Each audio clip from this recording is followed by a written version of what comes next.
Hello and welcome to episode 267 of the Crate and Crowbar. My name is Chris Thurston, and joining me tonight for the final episode of the Crate and Crowbar in 2018 are Alex Wiltshire. Hello. Tom Senior. Hello. Tom Francis. Hello. And later on in a special segment, all of our own, Philippa War, who sadly couldn't join us on this sofa this evening. Around this velvet plinth. With this microphone. Here to discuss, as we do at the end of every year, our games of 2018. Yeah. The games of the year. We didn't talk about the games of 2018 last year. We didn't. No, for the first time. As we do every year. It's technically correct. The best kind of correct. Good. So yes, I must apologise for the absence of a video version this year. It kind of proved impractical because we didn't want to. We're particularly troglodytic this year. Yeah, scruffier than ever.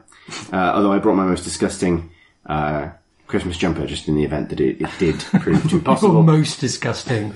Sadly, it did not. But nonetheless, so the way this will work, if you've not listened to one of these roundups before, is we're basically just going to go down a big list of all of the games that stood out to all of us this year that we remembered and that we've reminded ourselves happened over the course of this 14-year year. I figured it'd be fun to start by winding back to the very beginning of the year and a game that made us all very afraid of the ocean. Subnautica. It's definitely on my list of best games of this year. I suspect it's on Pip's as well. And mine. And Tom's. Oh. And it wasn't on mine because I've only just started playing it. Yeah, same here as well. I've only played like a couple of hours. And really enjoyed it myself. Oh, it's lovely. Is that because it's free on the Epic Store? Yeah. Helps. For sure. Yeah, bookending the year with Subnautica. It's the only, one of the only survival games that I've really admired. Yeah. This much, I think, as that'd be my main takeaway from it. But apart from the fact that, one of the several things, but apart from the fact that it's kind of very polished and gorgeous, which immediately separates it from a lot of survival games. It actually makes meaningful use of a lot of the kind of meters and timers and kind of resource management things that I normally just find annoying. It's amazing how well the pace works out and the process, the feeling of discovery. And I always felt like there was something new just around the corner, and I always had 3 or 4 things to be focusing on, and things it just unfolded in a really natural order. And I was really surprised at how story-driven it was. I thought I didn't think there'd be any story at all, but there's a proper kind of journey you go on where the whole nature of your predicament is, changes. And it's incredible that is combined with a totally open-world survival game, which is usually directionless. And that was a really impressive combination. There's some very good set-piece moments as well. There's one in particular, I don't want to say because I don't want to spoil it for you two if you haven't reached it yet, but there's a moment where it reveals something in a way that is planned, but is a really cool, a way of scripting something within an otherwise kind of dynamic open world that I think also actually speaks to the benefits of it not being procedurally generated. I think it's a really good case in, just because you've got a big open world doesn't mean proc gen is the right choice. Yeah. And the other side of it is that just the way it uses your ability to go deeper, your ability to last longer underwater as a way of kind of gating your access to some of the scariest stuff in the game. And when you're early in the game as well, going deeper than 300 meters, even if I had the ability to do it, I would just be too scared to do it at that point. You get close to that and you're just oh my god, I just saw something down there and I don't want to know. I thought I would be frightened going in because I do have a problem with the sea. And me too. Just this sense of, it's so good at the start, the fact that the bottom is very close, very well lit. There's nothing nasty in particular. Tom, do you suffer from the ocean willies? No, not at all, really. You and Pip are the only people on the podcast who don't suffer from some form of ocean terror. Yeah, so I saw these giant enormous kind of like island-sized things underwater in Subnautica, and it's not too far in when you start seeing these things. And this is when the seabed starts to drop away as you move away from your vessel. And my first instinct was just to go up and say hello to them and see what was going on. But the sense of scale in the game sort of immediately impressed me, I think. The fact that you see this crashed spaceship like some distance away, and that's already an objective, like right away. Yeah. It's something that you know you're gonna get to eventually. And as you get closer, like there is radiation meters, things that you're gonna have to start overcoming. There's also like a lot of interesting terrain. Like you've got the bits you were talking about, Alex, where they're shallow, and there's just lots of coral and caves and little kind of bits of metal that you can pick out of them. But then suddenly you go out into what almost feels like an ocean within an ocean, where everything drops down and much bigger things are there. And that's you have to look out for different threats and you sort of almost navigate differently. That's so interesting because I think you've played for less time than me, and yet you've gone further than me because you're totally I don't have the willies. I just don't have the willies. Just go straight out into the wilderness. I don't mind. It's very impressive. One thing that it does really well is like that sense. I really love in games generally of like a journey where there will come a point where things that feel very far away at the moment, like the spaceship, are like the corner shop. Oh, right. Like that crashed spaceship has a fully explorable interior. Like, you know, and you will eventually see everything inside it and move on from it completely. And the scale, because at the beginning of the game, it feels like the end of the game. Like, that's what I assumed. Like, nope, that's the end of the prologue. Oh, like, amazing. that's, you know, when you're going like multiple cave systems deep under the sea and you don't know how you're going to get back out again, and there's a crack in the windscreen of your submarine, that's the sort of, you get them real ocean Welcome bullies. to the real Subnautica. Yeah. I love when you go near that in the early game, it's like radioactive, and it tells you it's radioactive, and you can see it getting like worse and worse as you get closer. And then you start to encounter like the stuff that's near it in the water. And my first encounter with, I think it's,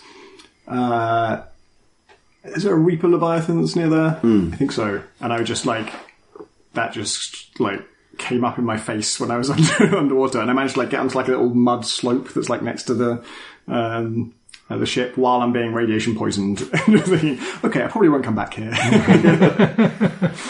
Yeah, man. It's like, and also just the construction stuff. Like, I genuinely loved the base I built in that, and like, when I was a little kid, I loved like Thunderbirds more than almost anything. And you know, I think I said this earlier in the year on the podcast, but like, it's got the best vehicles that get launched out of other vehicles in games, I think. Like, in terms of all the effort they've gone for those animations, like, it would be not easy, but it would be so much simpler for them to just, you know, I want to deploy from the big submarine into the little submarine to like spawn it outside or like teleport you into it or something. But the fact that there's a whole set of bespoke, lovely first-person animations for like climbing into it and switching everything on, and the hatch opening and like dropping into the ocean is just like all the stuff to do with like power and oxygen and stuff is all really atmospheric. You know, it's a gameplay system that is common for, or it's the kind of thing you get in survival games normally.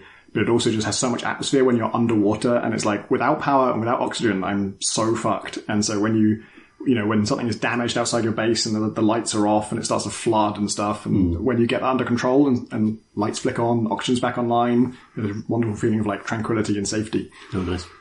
Yeah, that's awesome. So really, it almost aspires to the Meg.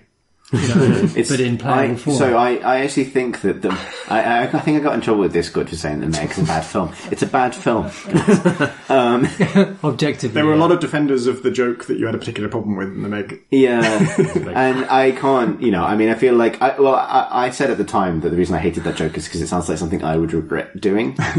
And I suppose if someone is in the community for this podcast, they've heard the vast majority of the jokes I've regretted making, like in the course of my life. So, but yeah, nonetheless, it's not a good film. But the Meg is like what you would get if someone made a bad video game adaptation of Subnautica. It has a lot of the same features. But it's like, you know, like if someone like made a video game adaptation, the thing that happens with video game movies where they rip all the soul out of it, and Jason Statham is there. Just spawns. Jason Statham as Gordon Freeman. You know what I mean? Like that's the mistake, really. It's weird. This isn't a criticism, but I stopped before I finished the sort of main story thread of Subnautica, and I'm probably not going to go back to it. Like, the next thing I want to do, I think I know what I'm going to face, and it's terrifying. And it's also like, there's a lot of things I need before I can get that deep. And I never really have a time where I'm like, yeah, I'm up for that kind of challenge, where it's terrifying and difficult, and it's going to possibly like wreck this beautiful submarine that I've built. I'm kind of happy just stopping short of that. I think I'll just leave that undiscovered forever. There are reasons to want to progress to the end of the story, but there's a point where you're like, I made a life for myself, and I don't need to go to the terror hole. But it is, one of the good things about it is when you are at that, whatever depth you've never been to before, you can always dip into it. You know, you can kind of get out of your sub and your oxygen tank will last a little while you swim down there. And so you're always glimpsing the next thing that you could potentially be dealing with. And so it's the unknown and it's scary, but it's not this hard cutoff. It's a thing you can kind of like flirt with. And sometimes there's like something just like there's some really valuable resource just a few meters below where you feel safe being. And you have to like dip in there and grab it before you're really ready to go into that area. It allows you to flirt with the abyss, which is something that like... After all that staring back and will they, won't they? Texting you up to the abyss. No, I'm down. It's the worst when the abyss doesn't text back. Exactly. It's an interesting... I was going to try and segue into the kind of... I had a segue from this, Alex, but I'd be interested to see what yours would be. Well, I was going to talk about Far Cry 5. Oh, interesting. Wow, because that was an open world that I didn't find any particular excitement in exploring, really, as beautiful as it is, in the way that it was just accessible. Just go out and just being shot at all the time. What was your segue going to be? Mine was going to be, speaking of texting the abyss, Return of the Obra Dinn. But no, I think it's talking about Far Cry 5, because it was on your list of games of the year, Tom. Yeah. So it's talking about Far Cry 5. Because we've got outposts. Look, they keep making them. I'm going to keep loving them and putting them on my Game of the Year lists. Far Cry 5 is definitely a very mixed bag, and I really don't like how... I never like the plot stuff in a Far Cry game, but in Far Cry 5 it's especially obnoxious because it actively intrudes on what you're doing in the open world. They send people after you, and if it was just like they send a bunch of guys after you and you can either fight them off or like go with them and get captured, that'd be fine. But it's like it's a hard fail that's like hard coded into it. Like you have to, once they send guys after you, the next time you take damage from any reason, it will count as you being shot with a bliss bullet, which tranquilizes you and they capture you. So like, I fought off all the guys, but then I stood too close to a bonfire and that counted as me being shot by a bliss bullet and pacified and taken off by them. And same for like full damage and stuff. So that's why it's garbage. I rest my case. But because it's a Far Cry game, they have outposts, and I always imagine there's just like, a small team who just make outposts all day, every day, forever, and they're incredibly good at it, and they just keep getting better at it. And Far Cry 5's outposts are, among the best they've ever done. I think I agree, because those, I think that there is a sort of a geometric kind of sort of world of possibility in the setting. Like you can have grain silos, and you can have factories, and you can have all sorts of different shapes that provide really nice spaces to fight in. Yeah, this is the one where like each outpost feels like it has its own theme and it has its own sort of character and identity on top of just really good level design and just having loads of approaches and being able to stealth them and having like an alarm system that you have to deal with. I also really like the companions in this, not the story ones, but you can just kind of like buddy up with any resistance member and they all have like randomly generated stats and randomly generated names, and as you fight with them they unlock new skills. Like they level up for like each kill they get, or each X kills they get, and you don't know what skills they're going to get until they level up. So it's kind of like you mentor them, you take them around the countryside and try and get them kills. I found myself, because you're absurdly powerful in this game. I wasn't playing on like the hardest difficulty or anything, I guess, but I could deal with anything from any range in any way, but to get these guys to level up, they need to get the kills. So I would have to try and like arrange the situation to suit what their strengths are. Like if it's an RPG guy, we want to take on some vehicles because you can blow them up. If it's an archer, then we want to like get close and let them shoot their bow. And same for like shotgun guys. And it was really fun to be like this kind of, feel like the old grizzled veteran who's trying to show the newbies the ropes. Like, here's how you get your first 5 kills. And that was like just crossing the open world in a game like this. They always, this is the thing they've been building on for years and years and years, the Ubisoft thing of like, they know how to make an open world and they know how to fill it with just stuff. And the problem that they often run into is like, but how does it feel, productive to walk across this? Like, when you walk across the world, is it just you're trying to get from A to B and all the stuff that you can do is interruptions or feels, generic and uninteresting? Or can they make it feel like a journey with a purpose? And just having like a buddy or two buddies with you and focusing on leveling them up, everything that happens to you then becomes kind of productive. It's like this weird little random encounter where a bear ran across our path. Well, we got to kill the bear and we got the skin from it. And if there's some bandits where it might normally be annoying, if I've got two buddies with me, I'm trying to figure out how they can get those kills. And when they do get those kills, they level up. And so it feels like I've achieved something. And it was like just enough purpose to the world. How much bullshit would they have to add to a game with outposts for you to not like it? It would have to...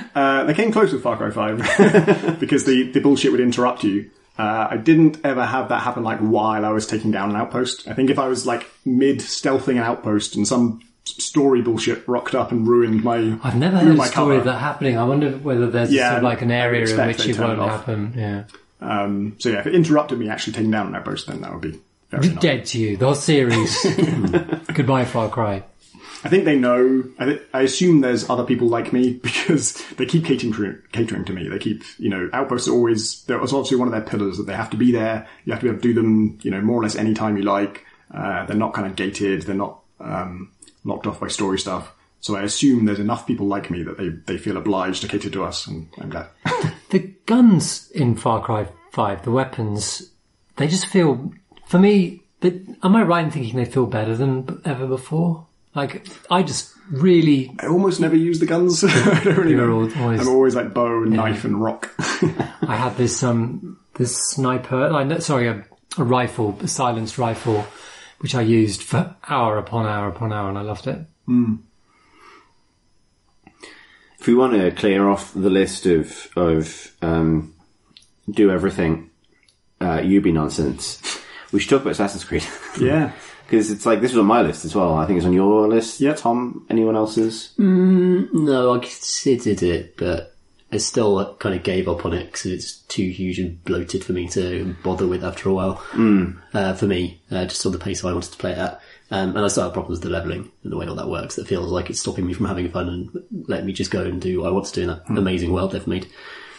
It's sort of, I definitely call it like it's not the best game I played this year, but it's like one of the most comforting because it's just this enormous box of trash, but in like quite a sweet, well-produced way. Yeah. Like I like all of the characters and I think it's... it's sort of, It's more charming than a lot of their other games. It's a really like protagonist and the interactions you have with various quest characters. It is still just... a fucking million quests that are all just go here and do that, and the content is not that different, but the fact that your character just has some character and she's likable and she doesn't just go along with whatever anyone is asking of her gives it a lot more charm, and kicking people off stuff is extremely good. It is extremely good.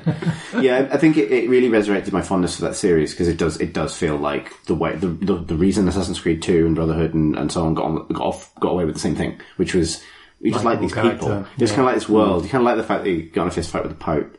Like I really like its use of ancient Greece, as ridiculous as it is, and as ridiculous as all those cameos are, and like. I mean, not to do huge spoilers, but towards the end of the game, when you're basically part of a Scooby gang of like classical playwrights, and like a running joke is like Socrates getting into a pointless argument with somebody, and it's obviously written by like a writing team who's having fun with that stuff, but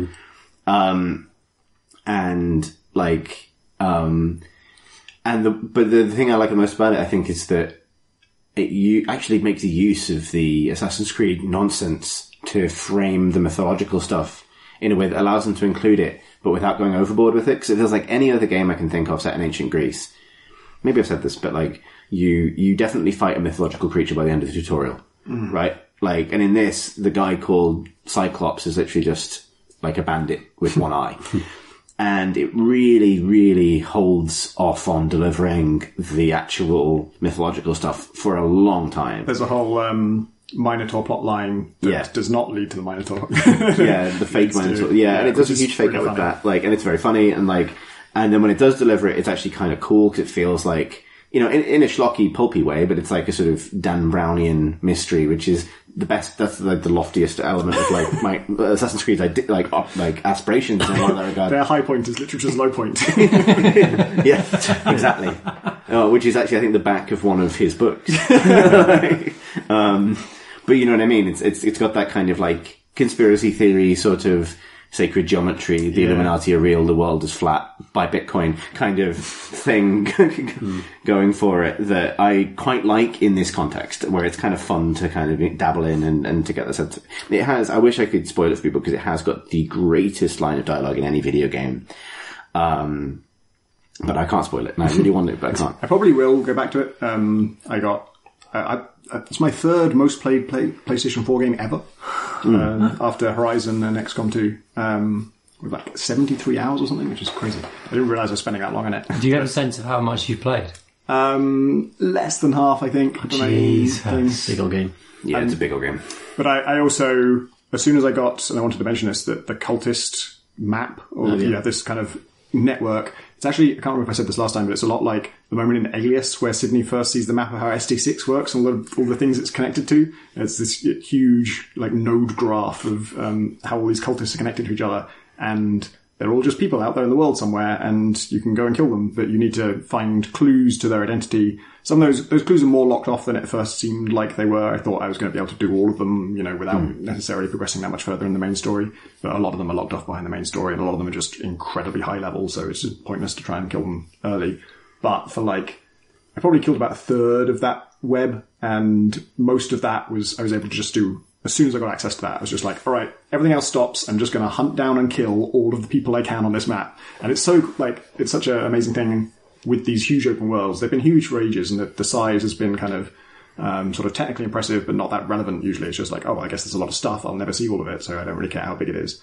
But when it's like, you've got to hunt down this person, where are they? Oh, they're 5,000 meters in that direction across 3 seas and 4 islands, and past all these places I've never been to before, and going on that journey and tracking them down and finally taking them out is really satisfying. And I think it's quite well handled, because you're right that it's not fully freeform, it's not a simulation of where these people are all the time. But there are nice moments where it lets you use your intuition to skip ahead a bit, and the main plot allows that. You can get to a point where you can kind of intuit who one of the sages of the main. You have to finish the thread of different assassinations to get to the sage at the end of it. And sometimes you can intuit who that is quite a bit ahead of time, and sometimes they're plugged into other systems in the game, so you can go and kill them via a different system, and it kind of acknowledges it across the whole span of things. It's just kind of quite nicely conceived, because it's an elegant way of, I think, accepting the fact that is ultimately it's a mainstream AAA game that needs to be able to be played on autopilot to some extent as well. It needs to just offer a kind of experience to people who treat it as any other linear single-player game.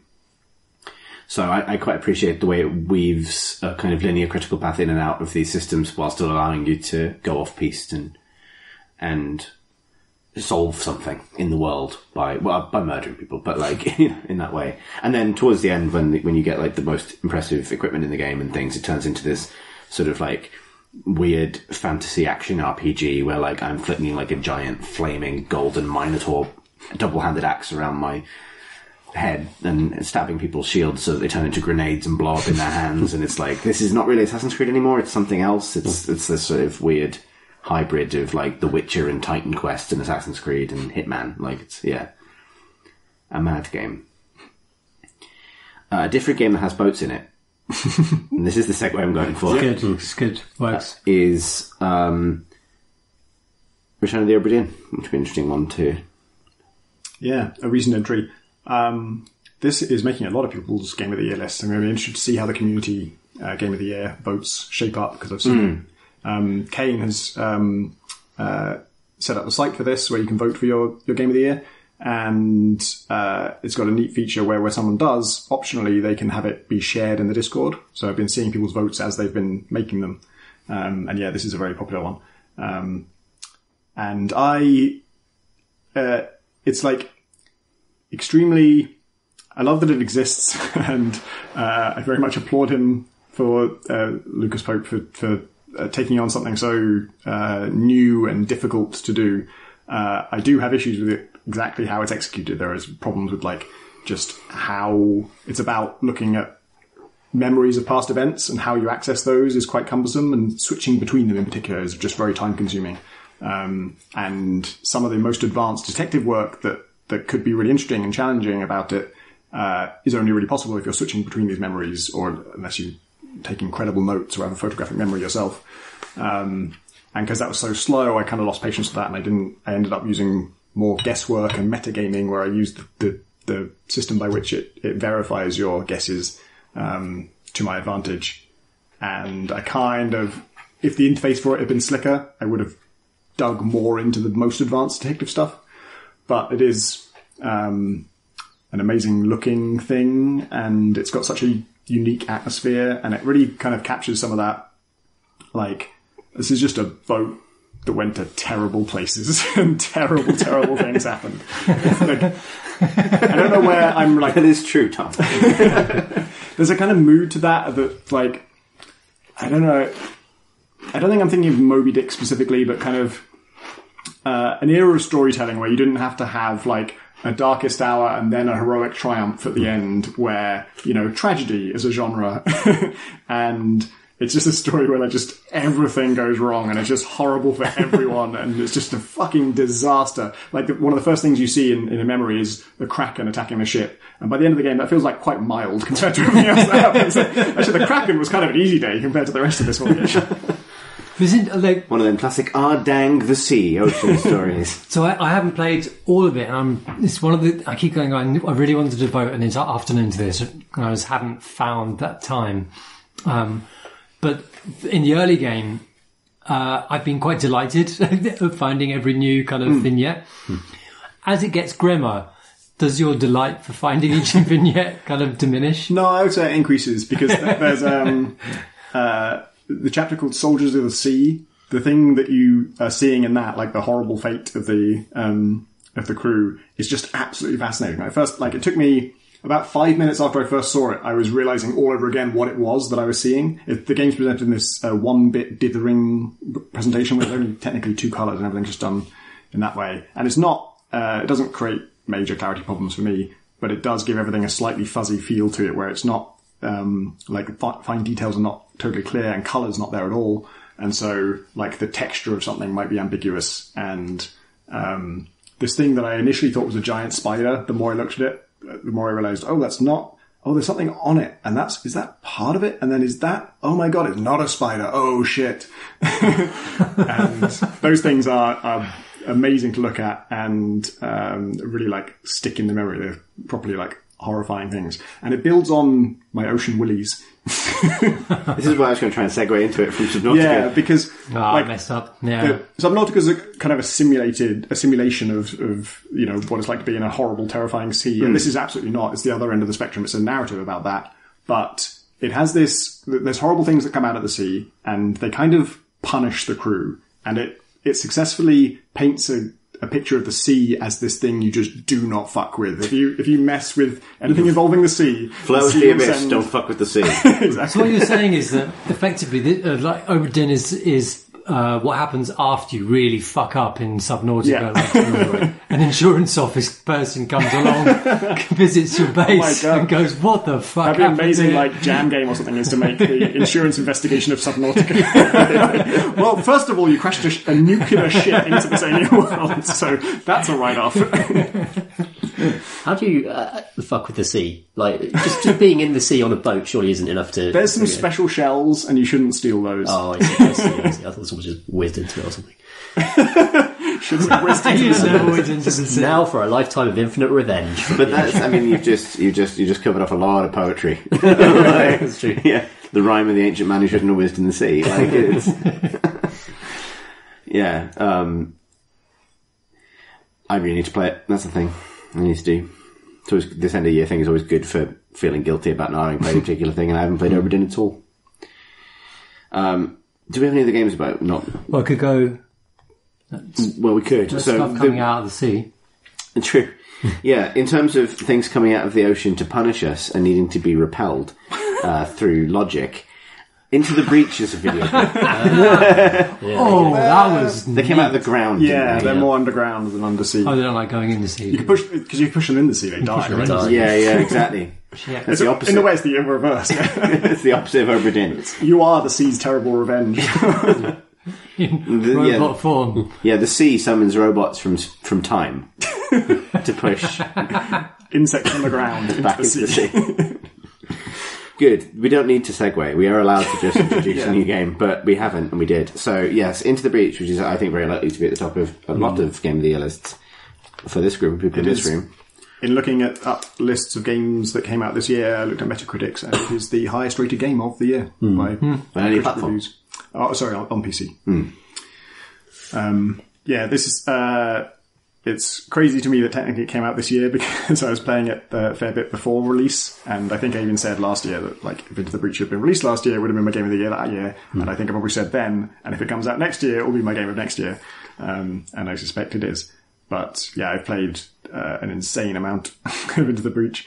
It's extremely satisfying, and it, very unlike XCOM, it doesn't really push you, at least at the level of skill I play at. You don't really spend a lot of time thinking about the next turn or the previous turn. It's always, each turn is this self-contained thing where it's just, here's the problem you're facing right now. Here are the 4 different enemies that are attacking things you care about. How are you going to stop those 4? If you can find a way to stop those 4, then you might start thinking about, is there another way to stop these 4, and does it relieve me with more health, or does it put me in a slightly better position? But most of the time it's just like, is there any way I can stop all 4 of these creatures from attacking the things they want to attack? And that's most of the time, the thinking time you spend.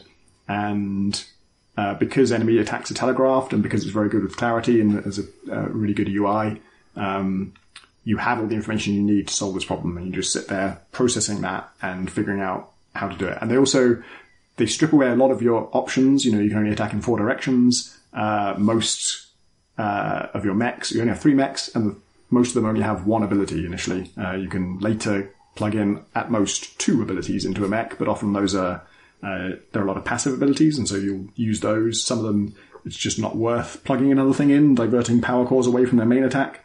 So you usually end up with a lot less than 6 total abilities. And if you compare it to like XCOM, where like you have 6 soldiers, each one of them might have like 4 different unique class abilities that they can do, as well as a primary weapon, 2 accessories.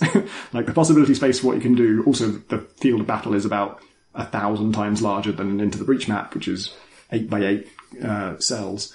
There's so much more that you can do in XCOM, and Into the Breach's like tighter focus just lets the problem like fit on screen, and so you can just process the actual strategy of how you go about this, and you always know what the problem is, and then you spend all your time thinking about how to solve it. Whereas XCOM, you spend a lot of time just like panning the camera around and just like, is there an enemy there? Or can I get to this? If I move that guy there, will this be alright? And all these kind of ambiguous unanswered questions. And then, you know, sorting through the 36 things you could be doing, just all takes up a lot of like faff time. And Into the Breach shows off like how good a tactical game can be if it cuts all that away and just boils down to just pure tactics, or puzzle solving, like tactical puzzle solving. What are you going to do? Here are your 4 abilities, and how do you solve these 5 problems? I think it's just extraordinary that it's able to pose so frequently such thorny feeling problems. You know, these are generated, these dynamic, these arise simply from a set of rules. There's no authorship going on there other than the authoring of the actual rules themselves. And it's so consistently, these puzzles are great. Like, the number of times I've spent sort of thinking, this is impossible, I don't think I can do this. And then, click, and 15 minutes of thought later, I've got I've done it, I've solved it. And like, how on earth you design a game which is able to serve that up so frequently? It's just dumbfounding. I might have said this before, but I'm really glad it was very hard to make. Saying like, God, we went through so many iterations of this, we cut so much. I'm like, thank God. Thank God you're not just that good that you could come up with this from like scratch first time. Yeah, there was sort of blood and tears and... It's amazing how dynamic those maps are. As you say, like 8 by 8 cells. Yeah. And like just the simple thing of having a moving train going through the centre of a map just is a massive, interesting problem that is different every time I've played the game, with like different mechs, with different enemies spawning in different places. How you navigate that is always interesting. And bits of the map crumbling, bits of the map flooding, and the fact that water affects your mechs and the enemies differently. Like it creates all these dynamic elements in these tiny, tiny maps. Just seems to create so far like so much variation. I haven't become bored of it yet, and I've played it a lot. I think it's really interesting that kind of there's an extra set of questions as well if you're going for the challenges. So that, you know, so like you've also got ulterior motives. That's not really the right sort of. You've got like you're thinking about other things as well, like solving other problems as well as the immediate issues. Here's a theme to games I've really enjoyed this year, in that they've this and Slay the Spire have both demystified otherwise often complicated genres that have a reputation for being obtuse or, you know, overly nerdy or hard to get into. Into the Breach is a tactics game that anyone can enjoy and play. Like, I think you put it on Switch and, you know, almost anyone will be able to get something out of it. And likewise, Slay the Spire takes deck building as a genre which has so many conventions, and often deck building is presented in such complicated ways, and Slay the Spire just presents it in a way that just seems anyone could just enjoy it and enjoy the just strips both games. You don't have to build a deck. That's the most wonderful thing. Yeah, we kind of do though. I mean, like, well, you do, but it's not like here's a whole pack of cards. Yeah, and it's presented as fantasy. Feels like a segue. It feels like just feel like a segue. I was going to say, if anyone has anything to say about Into the Breach, say it now, because we could totally talk about Slay the Spire. I think they have similarities actually in what their design does. But yeah. Yeah, like, yes, I think that's an interesting... Both an X to Y game. Into the Breach. But no, it's not going to the Breach, is it? It's just to do, you are going into the Breach now. Sorry. They're just, like, in terms of the words. Yeah. Yes, so Slay the Spire. A game that I've been waiting for it to come out properly before I played. Yeah, it's a stretch to call it a game of this year, but because it's technically released in 2017 and it will technically be fully released in 2019. But 2018 is the year in which it was kind of, you know, actively developed in public, in early access, and a lot of the stuff that I love about it came this year, you know. So, in particular, custom mode, which is just a huge array of different options and modifiers. I think that might have started the daily challenge, because the daily challenge is a sort of weird twist on the game where they'll add 3 modifiers that dramatically change how you play. And a lot of them are silly things, some of them are like crazy overpowered, some of them are really brutal. And then they added a custom mode where all of those things are just options, and they kept expanding that and adding more and more options. And there's, you know, probably 35 different options now. And one of them is sealed deck, which is where you get shown 30 cards and you just pick 10 of them, and those are your deck, and you build from there. And that has solved so many of the problems I had with the main game, which is the main game starts you with a standard deck that is, I think it's 5 strikes, 5 defends, and then like 1 or 2 extra cards that are unique to your class. And from there, most of the challenge of the game is like almost everything you're offered is better than those completely basic cards. And so, but you don't know when you're offered something what else you're going to get. And so it's very hard to plan ahead. Like you're offered this thing that would synergize well with card Y, but you don't know if you're ever going to get card Y. And so if you take that, hoping you'll get card Y, you might have just screwed your run because now you've got this useless card. And I was just not finding that I would sort of actually make a deck that works that well that much of the time. And that can be addictive to have like a low success rate, because then when you do get one that fits together, it's really exciting. But with custom mode, being able to play in sealed deck mode every time, it just means almost every time I play, I make something interesting happen. I have so much freedom over what cards I pick. When I pick those 10 cards, I know what other ones I'm going to be picking. Like, there are 30 here. I know what they are. I look at the whole list before I pick anything, and I realise, oh, this one has a load of poison then. So it's worth getting Catalyst, because I do have all these other cards that are going to generate poison, and Catalyst multiplies poison. And when you're just faced with like a series of 1 out of 3 choices, and you're offered Catalyst right up front, it's a really good card, but only if I get these other cards. So yeah, sealed deck has totally changed the game for me and made it way more consistently fun to play. I think that's a problem that happens about 5 or 10 hours into the game. But I think the initial mode is an amazing way to discover the decks and discover what each class can do. And I actually think as piece of class design, each character is... I absolutely love the way they've they conceive classes as a set of cards with a few kind of synergies built in there. There are some decks they want you to make with them, basically, that are already built in. And the process of discovering those through just basic runs is really, really addictive and really exciting. And suddenly learning that, oh wow, it's like I could play the robot as a close combat character. It's like, whoa, shit, I didn't even know that was possible. Or there's a whole like exhaust deck that you could build that's insane. And even, like, with the first few times you're really like, why would I get exhausted to deletes a card? Like, and then suddenly you realise there are relics and things that just feed into that and build out. But once you have that expertise, you have the opportunity to go into those like special modes and actually test I think this is quite pertinent relative to Artifact, actually, which is kind of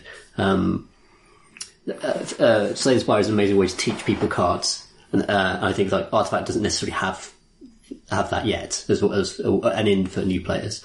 But yeah, the class design is also spectacular. Like you've got the Ironclad, who's close combat, really good starting class, because you like the way stuff like strength is really intuitive. It's like, oh, if I put more strength on my character, it multiplies the damage that all my cards do, and that's obviously amazing. And so the first thing that I think a lot of people will do is build a strength Ironclad and Slay the Spire the first time using that. And then when you start getting into like poison builds and stuff like that, and that the robot is just there's some insane things you can do with, like it's crazy, it's floating orbs that it's summoning all the time and casting magic. There's so much so much fun card synergy across all of those decks that feel really different. There's a whole build with the robot that is based on just one quirk of one card, which is one of the types of orbs that they can summon is darkness. Oh, yeah. And I haven't used that much because it's your orbs always have a passive ability and an active one. The passive one happens every turn. The active one only happens if you evoke it, and there are only certain cards that can evoke something. And darkness the passive thing is it just adds a number to it, and that number is how much damage it will do when you invoke it. So until you evoke it, it does nothing. I think it's evoke, not invoke, right? Is that right? I think it's... I don't know. Question. I feel like it's evoke, I think. And so it does nothing until you do that, and but the value on it, there's one card called Recursion, which evokes the orb and then also channels that orb at the back of the queue, so you don't lose it. Whereas normally when you evoke it, you get an extra effect, but it's lost. And with Dark, it keeps its value when you use Recursion. So if you built it up to 60 damage, it does 60 damage to the weakest enemy, and then it goes to the back of your queue with still 60 damage. And next turn it'll do 68 because it's gone up with its passive ability. And so you can just build a whole deck around that. Just get as many recursion cards as you can. You only need one Dark Orb. I even got a relic that means I start the combat with one Dark Orb. So I got rid of all of my cards that even create Dark Orbs. I have no way to even summon one if I ever lose it. But I never will because I only ever use it for recursion. And it just goes back and back and back. And every time it does, it gets more and more powerful. And I never lose it. And it just becomes this insane damage dealer.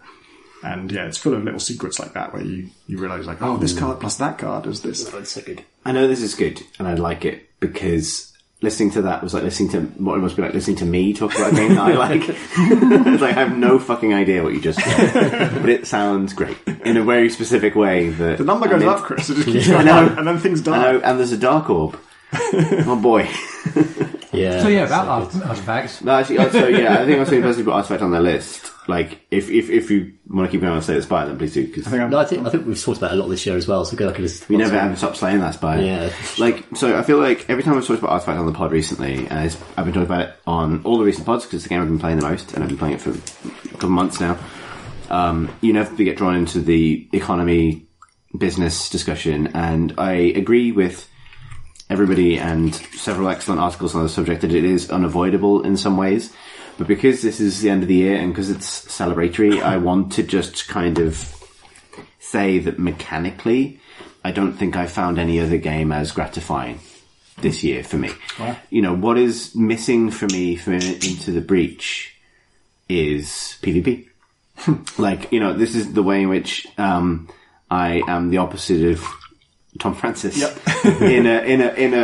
in both a pip sense and in a regular kind of opposite way. Is that, like, for me, like, having a rule set that generates a fantastic experience for a solo player is great. Having a rule set that can generate a similarly fantastic experience for two players simultaneously is, like, the thing I'm really looking forward to, and I look for. And I have gone through a busy couple of weeks, and the two things I've been sort of relying on as like video game sanity breaks have been Artifact and Smash Brothers on the Switch, which is not a PC game, so I'm not going to talk about it here, but it would also be in my top games of the year otherwise. And Artifact, like the way I've settled into Artifact now is like now I'm in a position where I have most of the cards. I have bypassed the economy. Packs don't really mean much to me anymore because I now have the deck I loved the most from the closed beta when I had all the cards. And I love that deck because it reliably generates games that are so exciting I almost need to go to sleep afterwards. It's a red-blue deck, which I think is like the choice of honourable people. It's calibrated. What is a red or a tacky kind of ones? And what's red is aggressive, blue is techie, basically,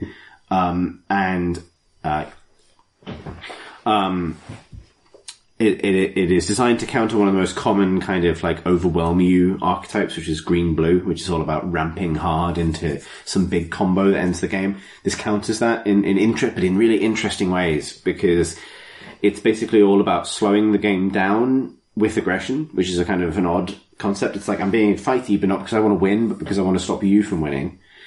And then it combos this into kind of like these big end game kind of what I would describe as a dunk scenario, where you kind of like engineer a situation where you can just play a single card that does some huge effect, like Echo Slam, which does a point of damage for every minion the enemy has.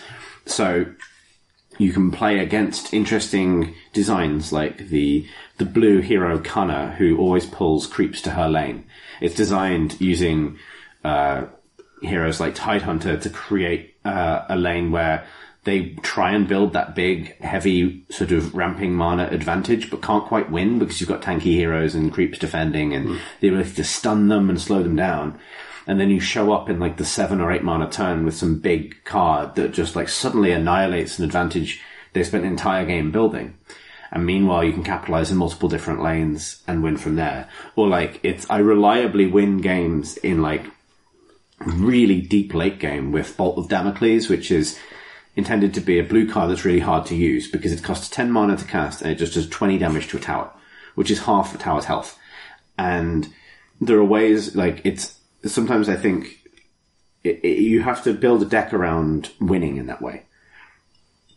But what's really powerful about it is that if you can hold off long enough, then suddenly lethal damage on a tower just means the tower is below 20 health. It doesn't mean who's in that lane. And when people get surprised by that, it's such a really cool moment. And the game, and because of the way that deck is built, because it relies on this sort of cagey initial start into an advantageous late game, it just reliably creates these super interesting, exciting, strategic situations where every decision, and there are so many decisions in Artifact, from buying items to where you deploy your heroes to when you choose to take damage versus deal it versus try to mitigate it, that not only do I like playing that deck, but every single time I play with it, I feel like I learn something quite significant about my own decision-making process. And that is the magic of the game. Because I was like, it feels impossible to avoid the public failure of that game for me. And it actually hurts me to watch it get review bombed because, as it was coming up, I was so confident in it because I love its design so much.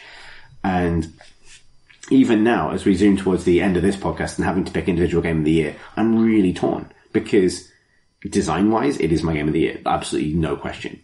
But obviously, as a holistic thing, I don't know. But that sort of capacity for it to kind of challenge you to think further back in your decision making than other games do. I completely get what people were saying about Into the Breach giving you a kind of present tense interesting solution to solve, but I really love coming away from a loss even in a PvP scenario thinking, oh shit, I really did make a mistake there and I can see where the mistake was. I didn't lose because the matchup was bad. I didn't lose because it dumped me in a scenario that was impossible to think my way out of. I kind of lost because I took a gamble without knowing I was taking a gamble, and now I learned to recognize that certain decisions are gambles. For example, and I could bang on forever about how many things like that there are in Artifact, going all the way deep into the deck building side of it. I love the deck building side of it. I love that for all the attention that has been paid to the cost of getting the best cards, the fact that it's a card game that actively resists best cards as a concept, I feel. What it doesn't resist, which is the very Valve thing to get wrong, is the way people feel like there are best cards. I think there's a different problem actually I've run into. I think for new players in particular, it's feeling as though you can access good enough cards to make the game interesting for yourself.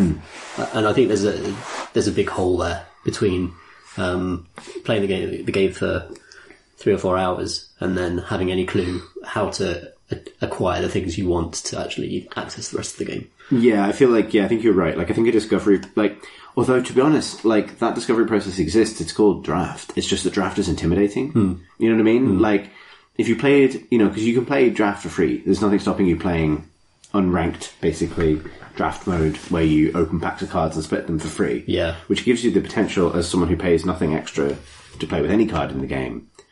It's just that mode is super intimidating. It doesn't, like you were saying with, say, the Spire, present you with 3 choices. It presents you with, like, grids of 12. And maybe that is just too intimidating. Like, maybe one of the solutions would be a simplified draft mode. Where you make smaller decisions, like... You also, but again, even that requires a lot of just foreknowledge. Like to understand what's going to be a fun deck, and not even viable, but entertaining, and not like a totally fragmented deck that maybe is just too powerful in the late game and will never get off the ground or whatever. And you can't just, like, people just, it takes a long time to get that knowledge in a lot of games. And I don't know, like, again, like, I've been thinking about it a lot, because the game became really interesting for me when someone else bought it, my friend of mine bought it, and we were both in the same position. And then we opened a few packs, and suddenly we were talking about cards and discussing the merits of them, and started theory crafting between each other. And I feel like the game should do that for you. You shouldn't have to have necessarily another person in your life who's kind of egging you on and getting into these discussions with you. Yeah, I think you're right. Like, I think these games sort of thrive on that dialogue to an extent. Like, because it's modelled so closely on a physical card game where you'd inevitably be having a conversation with the person across the table with you as you played. Yeah. About the relative strengths and benefits. Like, you and I both know this from a wargaming context. Like, that's, like, one of the things that they're good at. Yeah. And, like, Artifact is 100% built to be that, but with this crucial differential that it is sadly a computer game. It's like, and like, but actually, and this makes me think about my experiences. My first experiences of the game, which were in the closed beta, which was like just me, as far as I could tell, and like 300 Hearthstone pros. And I didn't speak to people much, but there was open chat at the time. But there was a dialogue in the sense that you'd see what people were running. And you got the impression that in that environment, there were definitely flavour of the month stuff, but it meant something different for something to be a kind of flavour of the month build in that context. Because it's like, this is what some of the best card game players in the world are experimenting with. So when I built the deck I love the most, it was because I was like, how the fuck do I beat these people? And that was a really interesting journey, because everyone had access to the same things. And so there was something collaborative in kind of like understanding the decisions the other player had made intuitively. Being able to look at the deck that you were coming up against and go, that person's made those decisions with access to everything, rather than that person's made these decisions because these are the best cards they have. And that's, all of that stuff is complicated by its present reality. And I appreciate, having now said, I just want to talk about how well designed it is. I'm now being dragged back into the kind of murk of its economy. But it's because the monetization is just tied intrinsically into your potential within the game. Like, but that's just a fact of CCGs outside of video games. And I feel like, maybe as a final point on that, an Artifact for me, like, that is, I think in the present discussion about Artifact, I feel like maybe it's me being protective or an apologist for it, but like, in talking about the fact that Artifact is entirely tied to its economy, every CCG is like that. Hearthstone is absolutely like that. The fact that it has a time and money draining crafting system does not excuse it from that. Yeah. Like, neither game is more honest than the other. And the fact that Hearthstone trades heavily on extremely like random effects and things like that, particularly in its kind of more wacky legendaries, is not better. Like, there's a battle of philosophies to be had, I think, between how those two games are designed, and I know which side I would be on. Yeah. I do really like it. It's just, I feel like I've had the advantage of watching you play it, and having people tell me it's good, so I've put that extra faith into it almost. But I'm not sure it invites that as a starting proposition, which is almost like it might be a presentation messaging thing. But I think it's a cool game. I really like it. I think it's definitely a discussion to be had, but not now, because we've got a lot of games on this list, about how Valve have underestimated their own ability to launch a hobby game, like for a niche audience. I feel like they're too big to do that. And they're suffering for the amount of their audience that just didn't want this. I would love to know how surprised they are by the reaction. Like, was this something where they were half thinking, "Oh, this is definitely a risk we're running," or were they totally blindsided by it? Or I suspect they may have been blindsided by it, based on just my chatting to them about it when I was out there. Like, I know, obviously you got first-hand experience with them as well, but like, I think I think the predilections of the audience when it comes to things like how much you should be expected to pay for a game, what you should be able to expect it to earn with your time, is not quite... It's easy to fall out of alignment with that, personally, I think. Easier than you'd expect. Like, I see time gating and energy mechanics and daily login bonuses as a tremendous weight that I have to shake off, whereas there are people criticizing Artifact who feel like those things are ways in for people who have time but not money. And that's a thing. Also things. Yeah, that goes in. Let's talk about the dread impact of capitalism on a desperate populace in Frostpunk. Strange game. Is this on your list as well? I ended up putting it on just because just purely because of the atmosphere of it. This sort of cold, lonely, survivalist atmosphere. But I couldn't tell you what genre it is as a game. Like it's a strange mix of survival and city building, but also a kind of almost like choose your own adventure book at the same time, all at the same time, all contained within this very strange kind of circular pit for which there is no escape, and it's like claustrophobic and frozen, and the art is beautiful, the sound is so beautiful, it really sells the sense that everyone is having a really fucking miserable time, and you're responsible for... Yeah, you feel very responsible for a lot of it. And yeah, it's such a cool mix of ideas, and it's just stayed in my head. I have such a vivid sense of what that world is like and what it's like to play. How many times did you... I was interested to see, because it's quite a short game. I played it before it came out, so I haven't played it since. Yeah. It's quite short, isn't it? Individual playthrough. Have you played it multiple times? Yeah, I played it a few times and failed with every time, but I don't know what a success state even looks like in that game. It's just like, that's not the fantasy of Frostpunk. The fantasy is watch a load of people freeze to death and wonder why they even stay alive in this horrible world you've created. It's for you. I will say the end game of Frostpunk is fucking great. Oh, really? And this is like, it's minor spoilers, but it's not really like, so because the game is split between you building your city in the pit of warm, and then also sending expeditions out into the wilderness to like retrieve things, and those are the things that progress the plot and give you new technologies and new options and things. But you know that you're doing this against like an advancing storm front, like or a blizzard front, that is this sort of ice storm that's approaching closer and closer.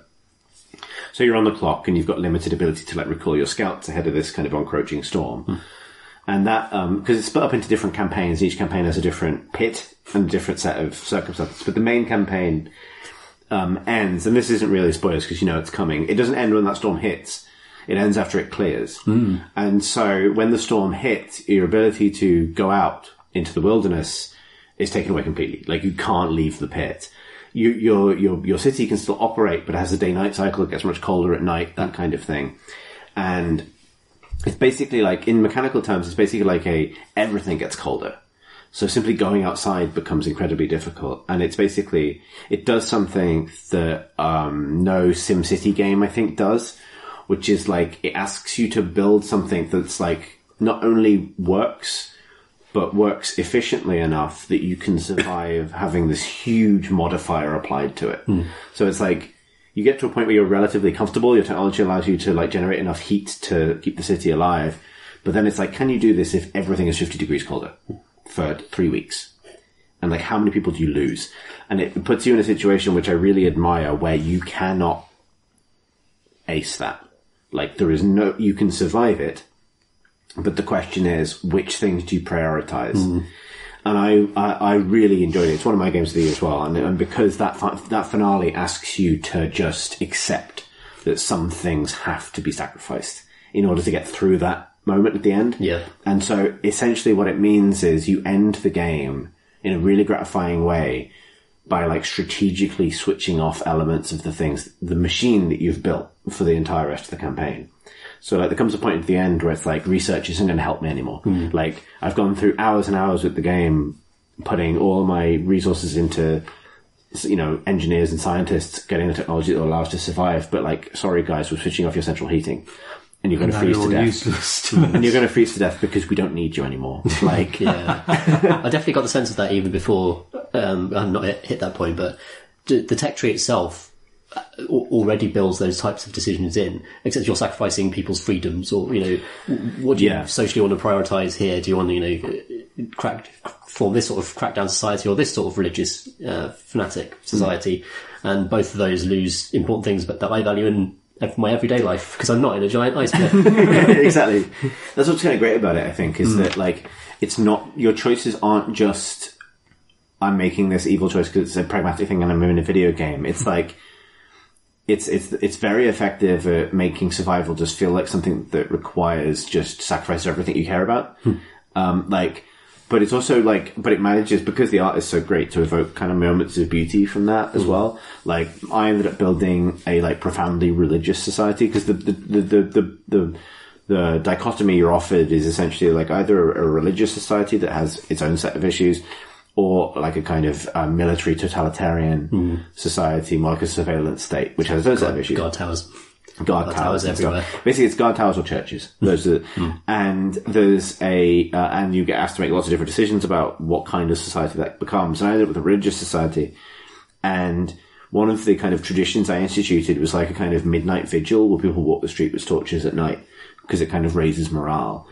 And people kept doing that into the depths of the storm. And so you create these moments where at midnight the church bells would ring and people would walk out into the streets. And just die. And, well, some of them would die, but some of them would just get back again. And it was this kind of but morale would raise slightly. And it would, and you'd be, and Still a net win. but you'd be existing on this knife edge of because as the player in that moment that if that dips too low, without that little periodic buff, this is over.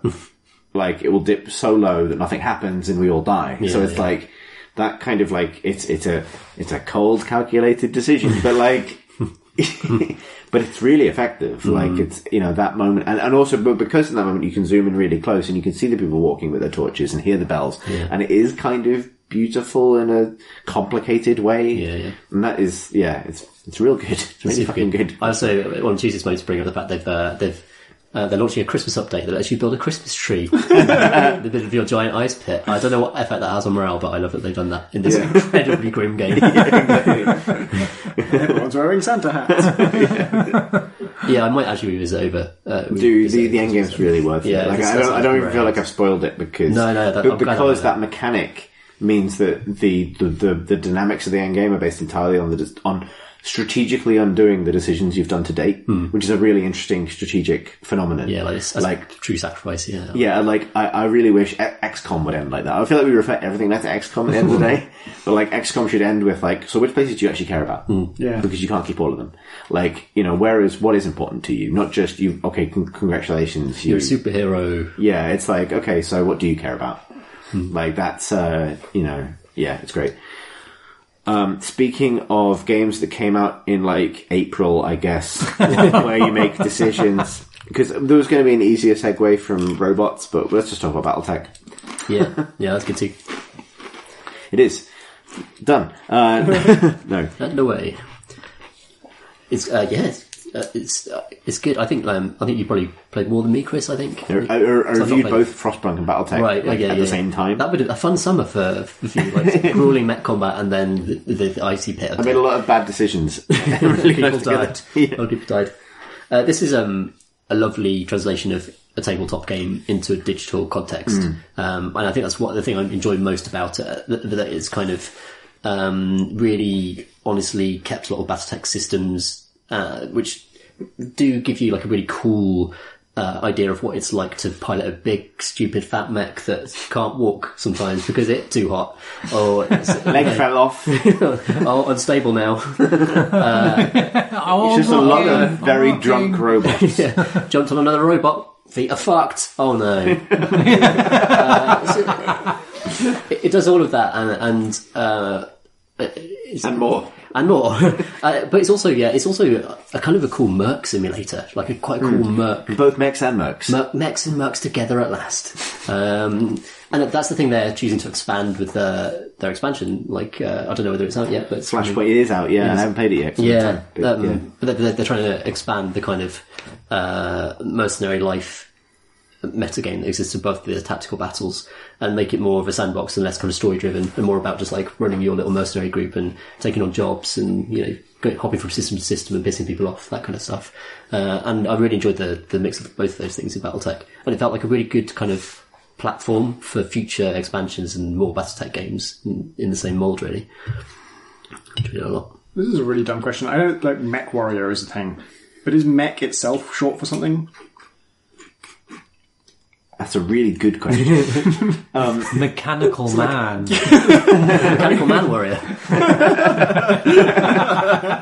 Okay, question answered. Yeah, it was short for battle technology. And, Mechanical Man Warrior. Yeah. The alarms They start are going off. battle mechs, right? Like that, it's short for battle mech. Yeah. I think. Battle But Mechanical. we've still got the mech to resolve. Battle Mechanical Warrior Man. Yeah, it's battle mechanical. It's battle mechanical warrior man technology. So, you're in your spaceship, alarms start blaring. It's like, we need to hit Planet 4 right now. Get into your Battle Man McWarrior. McWarrior. Guys, we need to shorten this. To be fair, Battleman McWarrior is not miles off an actual mech name. It's great. Like, I think you hit it on the head, Tom, when you said that it feels the most like playing a tabletop game. Not to bring everything back to that, but like it has that sort of really good at. It feels like that sort of treat of seeing something that would otherwise be mind's eye, kind of realised in nicely presented video game or vision. Lovely lasers. As they call it. Lovely lasers. You don't get lasers in your tabletop games. It's trouble. They don't, yeah. And for me, it's like, I love that universe, and but I encountered it first through the MechWarrior games rather than through the original Battletech tabletop game, which predates me somewhat. But like it's definitely my favourite adaptation of all of that because it makes use of all of the different classes of mech, and I think like the thing that's special about it to me is like the specific logic of that universe is really tight. Yeah, that's true. I think I said this in the review I wrote for PC Gamer, but like it feels like a different game if you've literally never encountered that universe before because you don't know like what the intuitive difference between a laser and a rocket is in terms of heat. But when you do, that internal logic is respected so absolutely that it feels like a system you can pick apart and find your own ways to express yourself in, which is something I love about these games. Yeah, I love that. That even goes down to the planet you're fighting on. If you're fighting on an ice planet, your heat management is such a kind of key part of the game. Or you go into water and cool down, it's just like... Fuck, what heat management was the segue from Frostpunk, surely? No.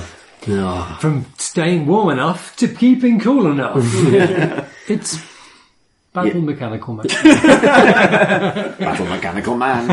If we ever release a line of plastic toys, it's a Crate and Grow bar. I think. Battle Mechanical Man. Battleman McWarrior. Pretty good. I think Battleman McWarrior is definitely a Warhammer thing.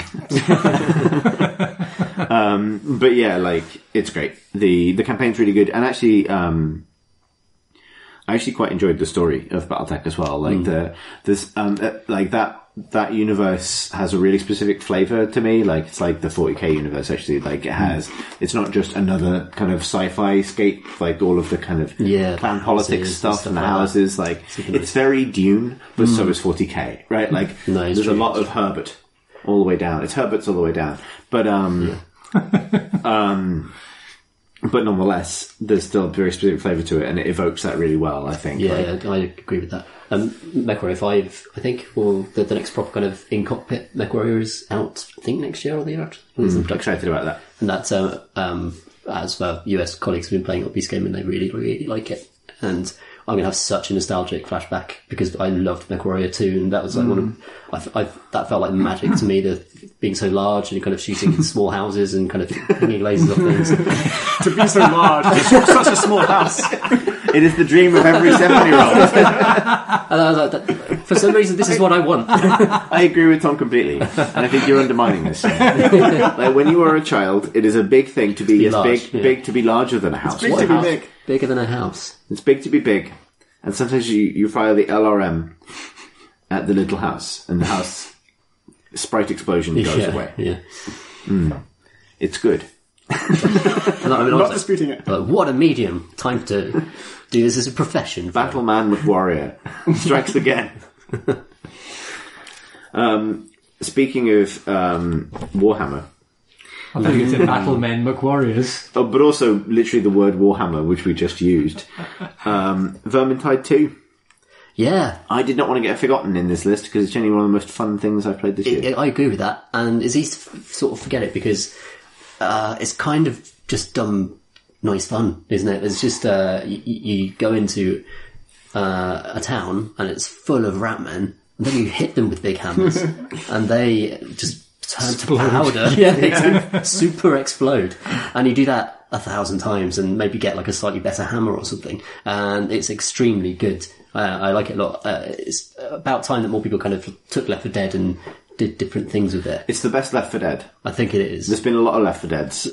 There have, and a lot of even more 40k Left 4 Deads actually. Those a really promising Space Hulk one. Yeah, I wish that was better. Yeah, that ended up like looking super nice. But do you know what the key to this is? It's the fact that melee combat is better for Lefts 4 Deads than shooting it. Yeah, because Left 4 Dead 2 introduced like cool katanas and stuff like that, and that was really satisfying. Frying pans. Good frying pans. I'm just going to go on a limb here and say that it's just better for the genre. Because what it encourages is not standing in a circle back-to-back shooting in all directions, but like people going off on one and kind of like going out on a limb. And Fantasy is a perfect fit because it allows for like differences in approach rather than it being kind of like modern day zombie stuff. And similarly, like having monsters that are more interesting. Like, I played through all of Vermintide 2 with the same group of friends, each sticking to a character, and it is the most fun. It's easily, like, I know I don't like co-op most of the time, but it's, like, easily the best co-op thing I've done this year, like, outside of a tabletop.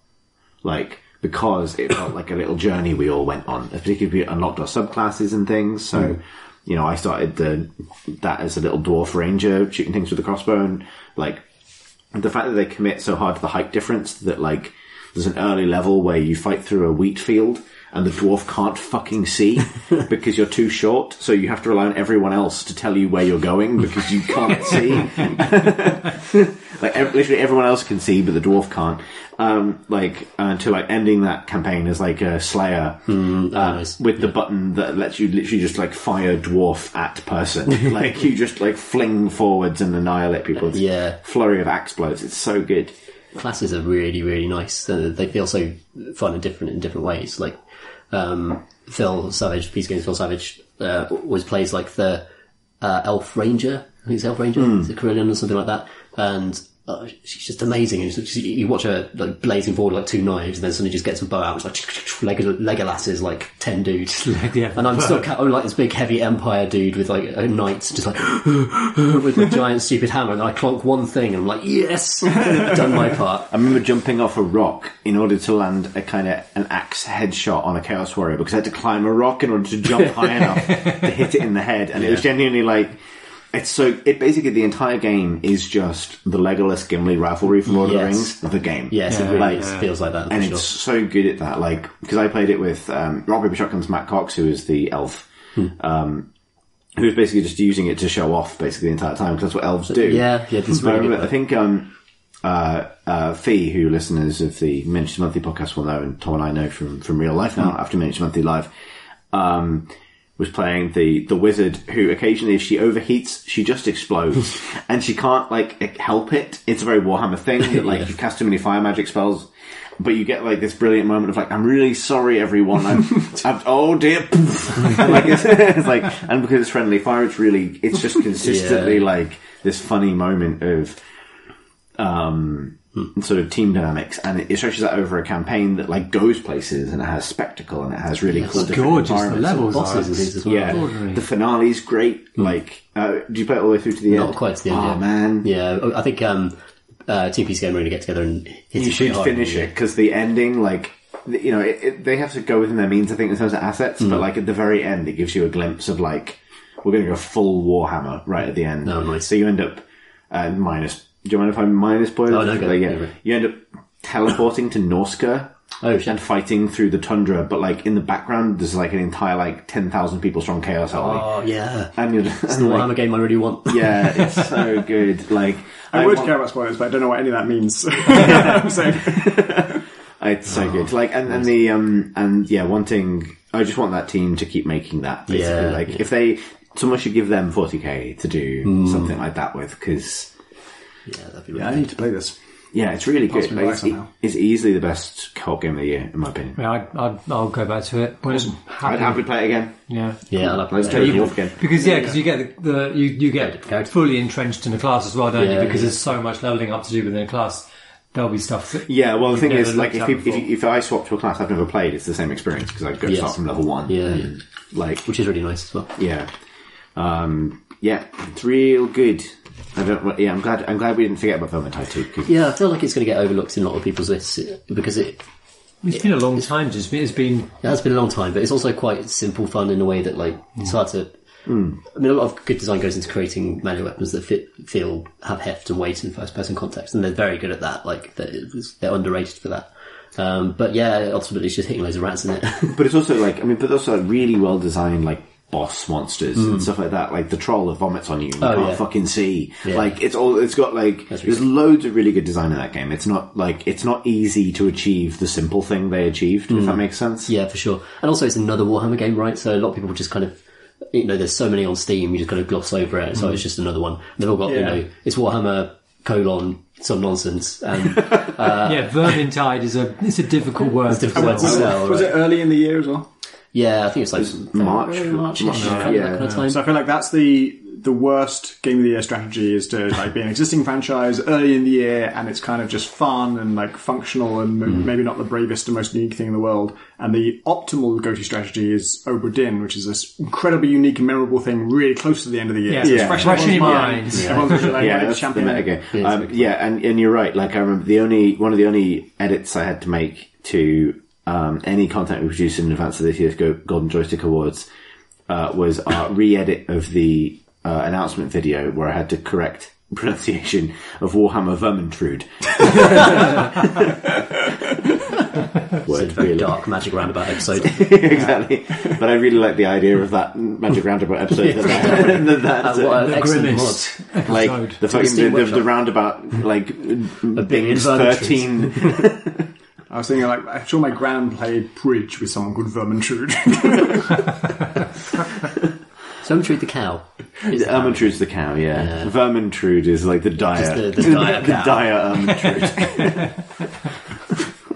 Imagine, if you will, a dark Vermintide. Definitely a place where a dark Vermintide may exist. This will be good. Is Monster Hunter World. Hey. This might be my favourite game of the year. We're so deep in this list. The cockles in my soul, this did. It's a weird one for this year because I actually played it all on PS4 first. And kind of over the kind of late last year and over the Christmas break, and then came out on PC and it was like fairly good enough port. I must admit, I tried to start again on PC and I couldn't start again. There's a lot to go through. I felt quite sad because I was a PC person. Yeah, you miss out on all the kind of Greek fun times. Yeah.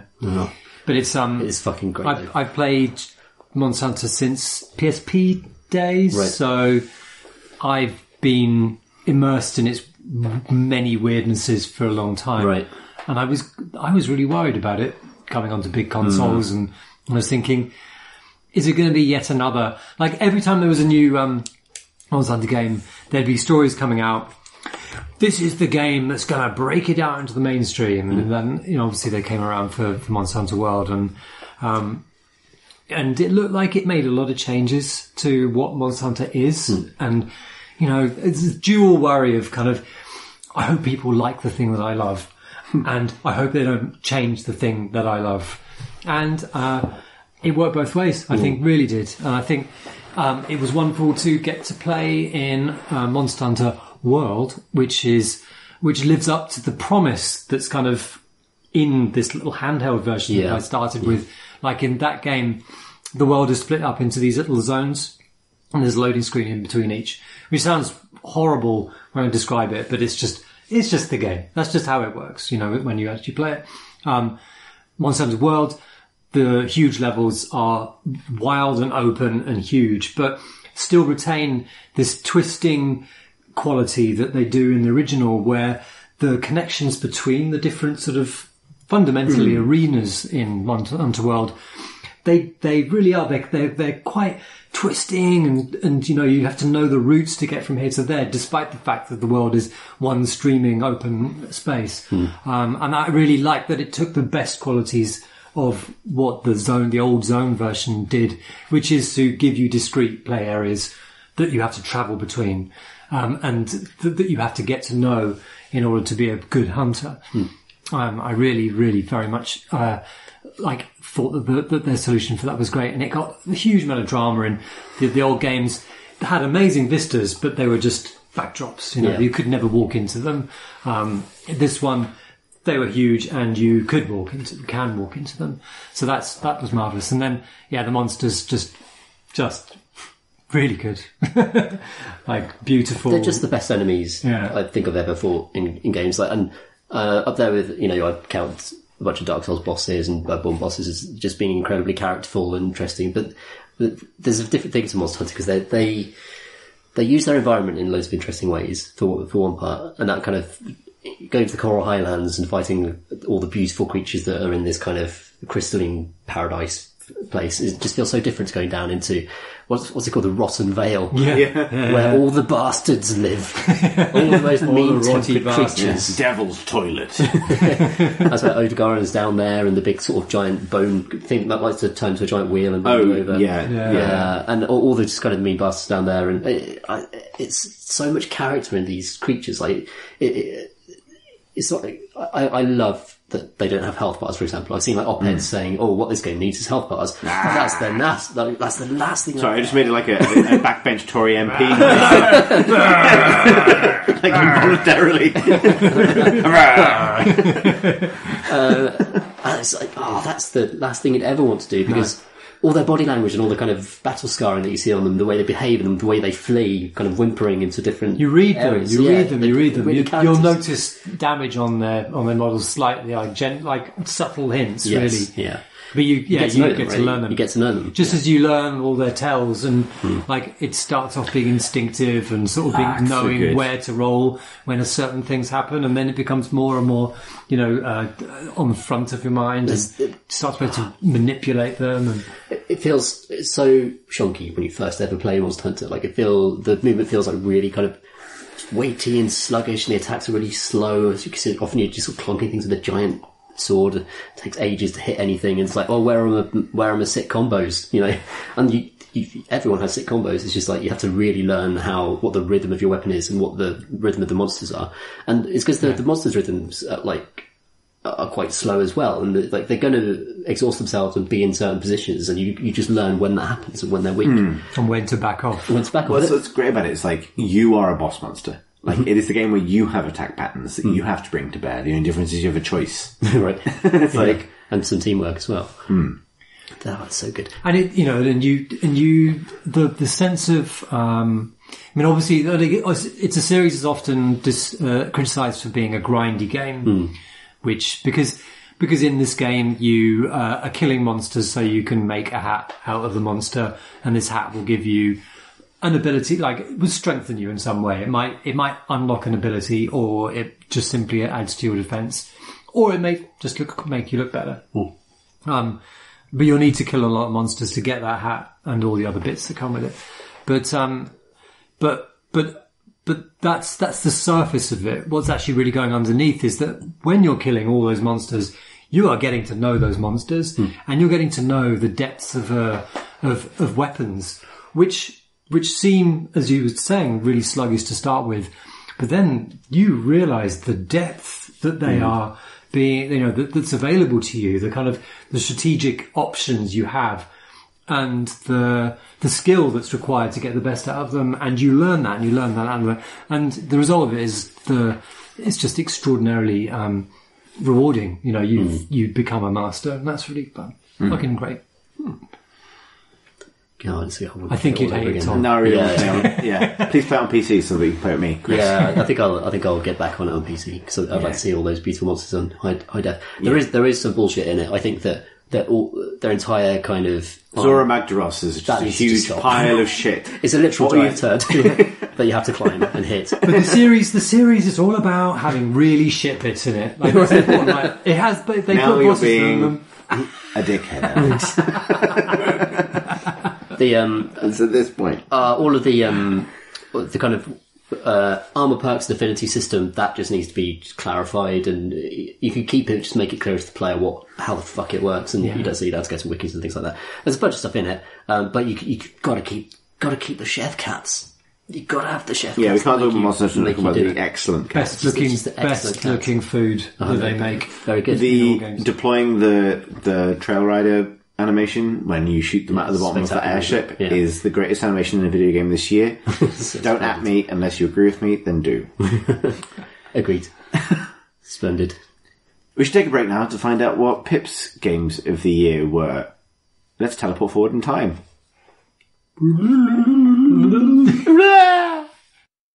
Thank you, increasingly tipsy past me. We've teleported forward in time to several days after the recording of the rest of this podcast to join me, Chris, and Pip. Hello. In a room with much better recording equipment in it. So enjoy, listener, the next half an hour of far better audio quality. And apologies for the dip in audio quality for the rest of the episode. Unavoidable because we thought we were going to film it and then, for reasons explained at the beginning of the episode, just decided not to. And variety of end-of-year logistical challenges resolve themselves into this pod within a pod, where we will discuss Pip's Game of the Year. Gamef of the Year? Gamef of the Year. Funnily enough, I know not spoilers for the rest of the pod, I'm going to fuck up saying that at the end of the podcast as well. But I haven't even been drinking today. Oh.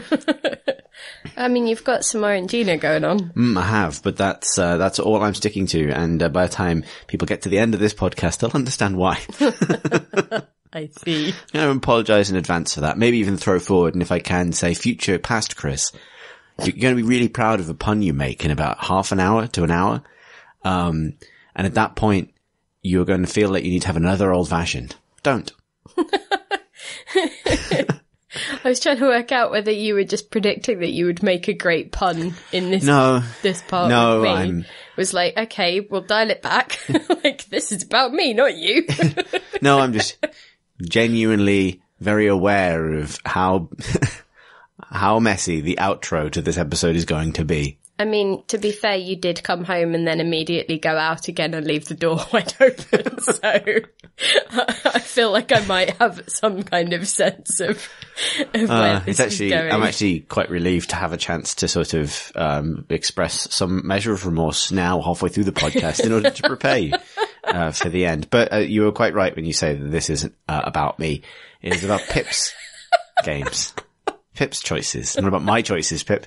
It is about yours. Well, indeed. Where are we starting from past, Chris? So, it's all past when you think about it, isn't it? We shall start with the first game on your list. Okay. Megaquarium. Cool. I was playing that today. Excellent. Then you'll be in a prime position to explain. And yesterday. Great. Yeah, then you're going to be in a fantastic position to explain its position in your game of the year. Why it? I don't know. Just time for chats. I feel like I might be about to let you down because it's just a good game. I quite liked it. It's about fish. It's going to cover off a few things on this list, I think. I mean, I like it. It was good. It has fish. I've said all those things already. I can't really double down on them, can I? So this is by friend of the pod, Tim Wicksteed. It is a aquarium management game. That is correct, yes? Yes. I should stress that, and this is going to sound like such a jerk thing to say, friend of pod, but not friend of me. Otherwise I would have disclosed it. Of course. Like, just because, like, I reviewed it, so I should make that crystal clear. Yes, fair enough. Like, friend of Tom Francis. That's true, yeah. Yes. Anyway, so, oh god. Like, there is no way that I don't sound like a jerk now. Well, but you do like the video game. I do. So what it is a theme park management type tycoon game wherein one must manage fish and their associated living compartments, and caretakers, butlers, fish butlers. But also, crucially, keep your guests entertained to keep the money rolling in so that the lights stay on in the tanks. Or, I don't know, I was trying to inject a note of drama, but it's actually not a very dramatic game. It's very soothing and peaceful. And, the worst thing actually, this is quite catastrophic if you're a fish, but the worst thing that can happen is your fish die. Yeah, that's about as bad as it gets if you are a fish. I mean, it was pretty bad when I forgot to hire anyone in one level and all of the fish died, and it was just a long stream in the logbook of this fish died, this fish died, this fish died, because no one was feeding them. Their food was just scant inches from their noses, but fish can't, avail themselves. Why am I talking like this? I don't know. It's kind of got like a kind of biblical narrative. It's very much the last day of school for me, work-wise. And so as we record this, you mean? Yeah. Yeah. Oh. Yeah, no, everyone, it's going on to the end of the year and it's all just sort of... Like, I put my out of office on. What is this? Yeah, exactly. And then you Why do I have to find words about video games? These are the last words that there need to be, and then no more words. Yeah, I suppose. Oh, God, where was I? Okay, cool. So... That was good. Do you want to move on to the next game? I mean, you can do. It's up to you. I feel like I've done the game a disservice. I will say that I talked about it far more coherently on PC Gamer in part of our, end of year roundup. I'm not sure which day that is going up, but that is certainly a thing that makes me sound like a competent person who appraised a game rather than a bibbling fool who is sort of hopped up on out of office emails.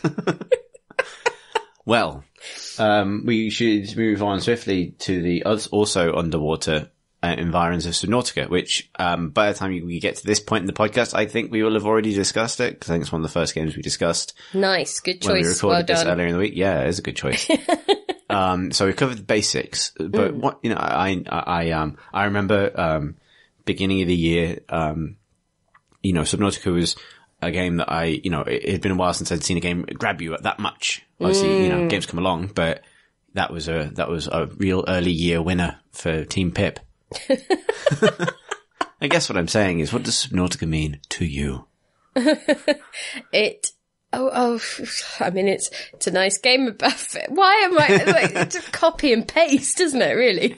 No, it's a really beautiful underwater environment that also manages to have a really strong sense of place. Like it feels very much like a world you're exploring, and where, it can be threatening, and there are depths that are mysterious to you, and it manages to evoke very strong emotions and sort of have that great beauty, but combine it with hostility and with, actual survival game loops that I don't usually get on with, but in this instance managed to actually lure me in and keep me interested. I think what really helped, and what I've mentioned before, is that the ability to slightly change the level of survivalness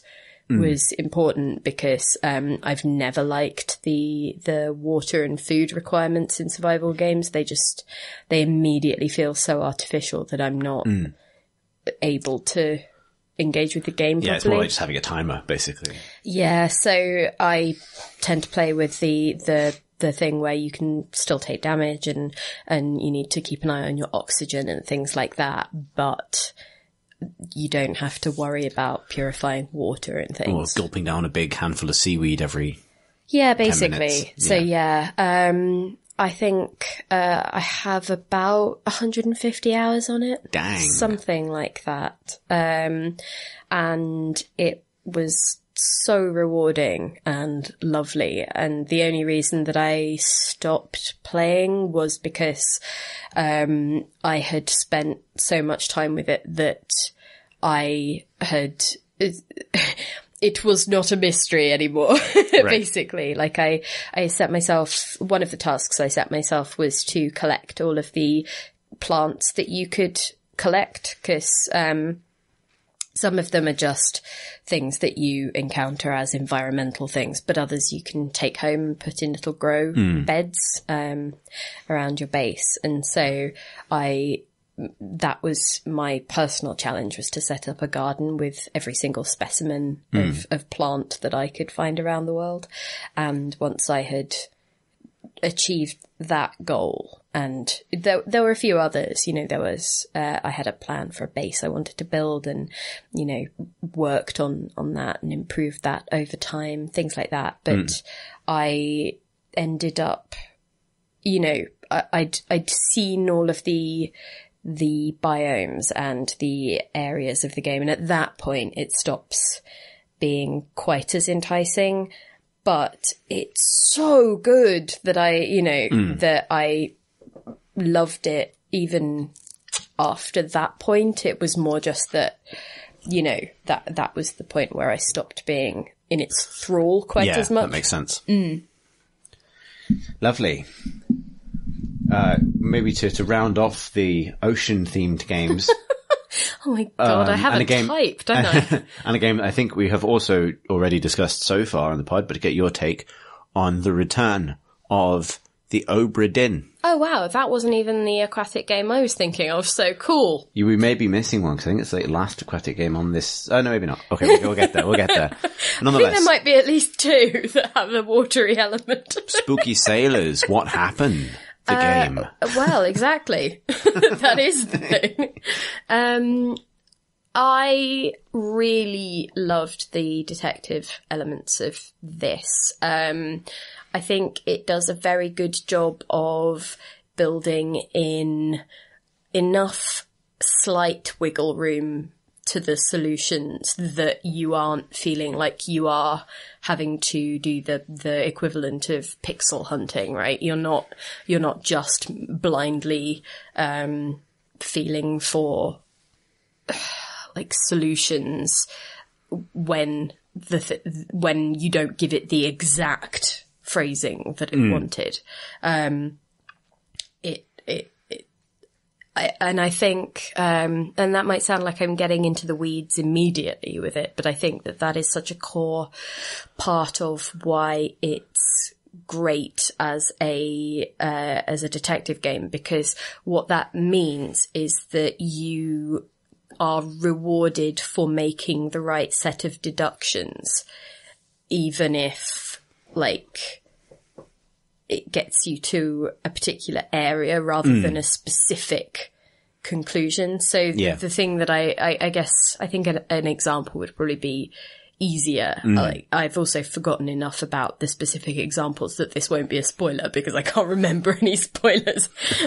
But say you have a crew member who met their end via a terrible beast or something. You might not know the specifics of that end. You know that a beast killed them. And so what you do, or what you can do, is you can, like, try and intuit from your knowledge of the creatures, or, the basic setup of the last scene that you've seen that crew person in, what it probably was. And you just put those into the boxes, like, was drowned by a beast, or was eaten by a beast, or something. And the game will, I believe, is set up to say that either of those is correct. Like, it goes, yes, well done, because you've got the sense of it. And so rather than going, oh, well, if it wasn't eaten, then maybe it was drowned, but I don't understand how I would have known that, or like, so it basically manages to do away with the annoying detective game thing of feeling like you know the answer, but it's not giving you the opportunity to deliver it, or, I feel like I'm not I know what you mean. Quite. Because the other thing is, right now I'm replaying the second Phoenix Wright game on DS, and that is super frustrating because there's a case that I am playing where I know the inconsistency that I'm going to need to bring up, but I keep bringing it up in scenarios where it feels like it is an inconsistency, but the game isn't cool with that being what we say then. It's like, no, you need to wait on that part, the obvious part. You have to do this other thing first. And so the fact that it has managed to find a way to not do that, to actually just flow with you in a way that feels like you are being rewarded for your correct answers, but it's not being like needlessly game style nitpicky. Yeah. Is so good. That's rad. Also, I just wanted to say that if you enjoyed that and are looking for other detective type games that do interesting things, I was playing a build of Heaven's Vault, which is the Inkle sci-fi archaeology game that is coming out in 2019, I believe. It's not the most recent build or anything. It's just one that I think they were showing at EGX earlier this year. But it does some very interesting things with you figuring stuff out in terms of the archaeology and the history of an area and language and decoding a language and things like that. And so, or translating rather. And so I think that even though it's not a murder mystery detective sense, it is still tapping into those same figuring things out. Yeah, and analog kind of puzzle solving. Yeah. Speaking of detectives, Yes. would you like to tell me about the Frog Detective? Yes! It's so cute! This is a very short game by Grace Bruxner, and it's so good. It's about you, the second best detective, having to solve a mystery of a ghost on an island. So, I can't remember the full title. I should really have looked it up before we started. I think it's A Haunted Island, the Frog Detective Mystery. It reads as though it is maybe the first installment of a series of Frog Detective games, which makes me so excited.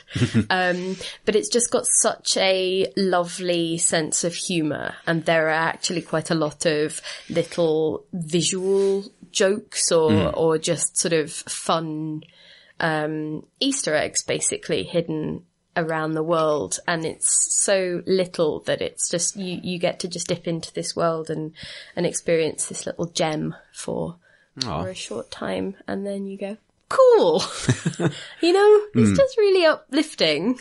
I know that the guys who are at Fantastic Arcade came away with a very good impression of both that game and Grace Bruxner as a very funny developer. Yeah, good Twitter, good other games, Yeah.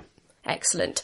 Go and investigate Itch.io as well to pick up other bits and pieces from Grace's backlog. Yeah. From there to, why not, Yoku's Island? There's better segues, probably, but it's on the list. Also on an island. Yeah, exactly. You see, that's why I thought maybe there was an aquatic element, because I thought frog and you were right, and island, and then also Yoku's Island, although that's not massively water focused. Anyway, so you're a dung beetle delivering the post. I beg your pardon. You heard me, sir. So yes, you are a dung beetle delivering the post. What of it? The way that you move around the island and take your deliveries to people is that you basically play pinball.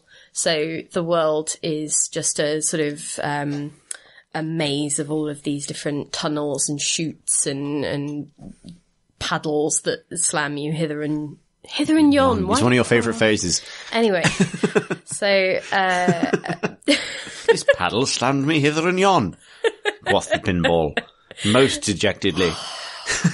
It shan't do.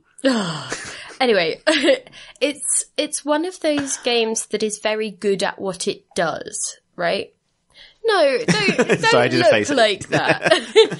So You know how you get games that are sprawling and try to be everything? Yeah. This is very much a, 7-hour game that is absolutely confident in being a pinball 2D platformer, right? Yeah. And doing that well, and having collectibles, and being essentially what I'm saying is it's the sort of game that we get less and less of since, the late 90s. Yeah. It makes me think of Sonic Spinball. Did you ever play Sonic Spinball? No. It was the Sonic as a pinball game platformer. Nice. And it had a sort of strangely gothy edge for a Sonic game, I thought, at the time, aged. What's the evil Sonic? Metal Sonic. I don't know. Well, Wait, isn't there Shadow. Shadow is a lot later. Oh, okay. Because, I thought that there was a Sonic that was a bit like, oh yeah, but Sonic's lame, I'm cool. Yeah, that's Shadow. Okay. He is lame. Although the end of Sonic Adventure 2 is some Is Shadow banging an echidna? No, that's Knuckles. Okay. End of Sonic Adventure 2, that's one of those top 10 video game endings for me in terms of scale and spectacle until you get to the Mass Effect series. We're not talking about that now. This isn't like Chris's best game of the year, whatever. No, 2002. Right. Yeah, no, it's not. It's not, but... Oh, you're such a child. Yeah, I know. Yeah. Anyway, so it feels very much the sort of game that you could play with your kid, or, because there isn't a risk of death in this postal island. It's very no ghosts on this island. It's very just, can you help these people out, and, all of that stuff. And even if you do fall through the gap between the paddles on the pinball table, the only thing that happens is you fall through a little bramble patch, and then you can punt yourself back onto the table. I think there seems to be an area which collects the amount of times you do that. So I think there is possibly, a way of accessing that. There's a way of, finessing it.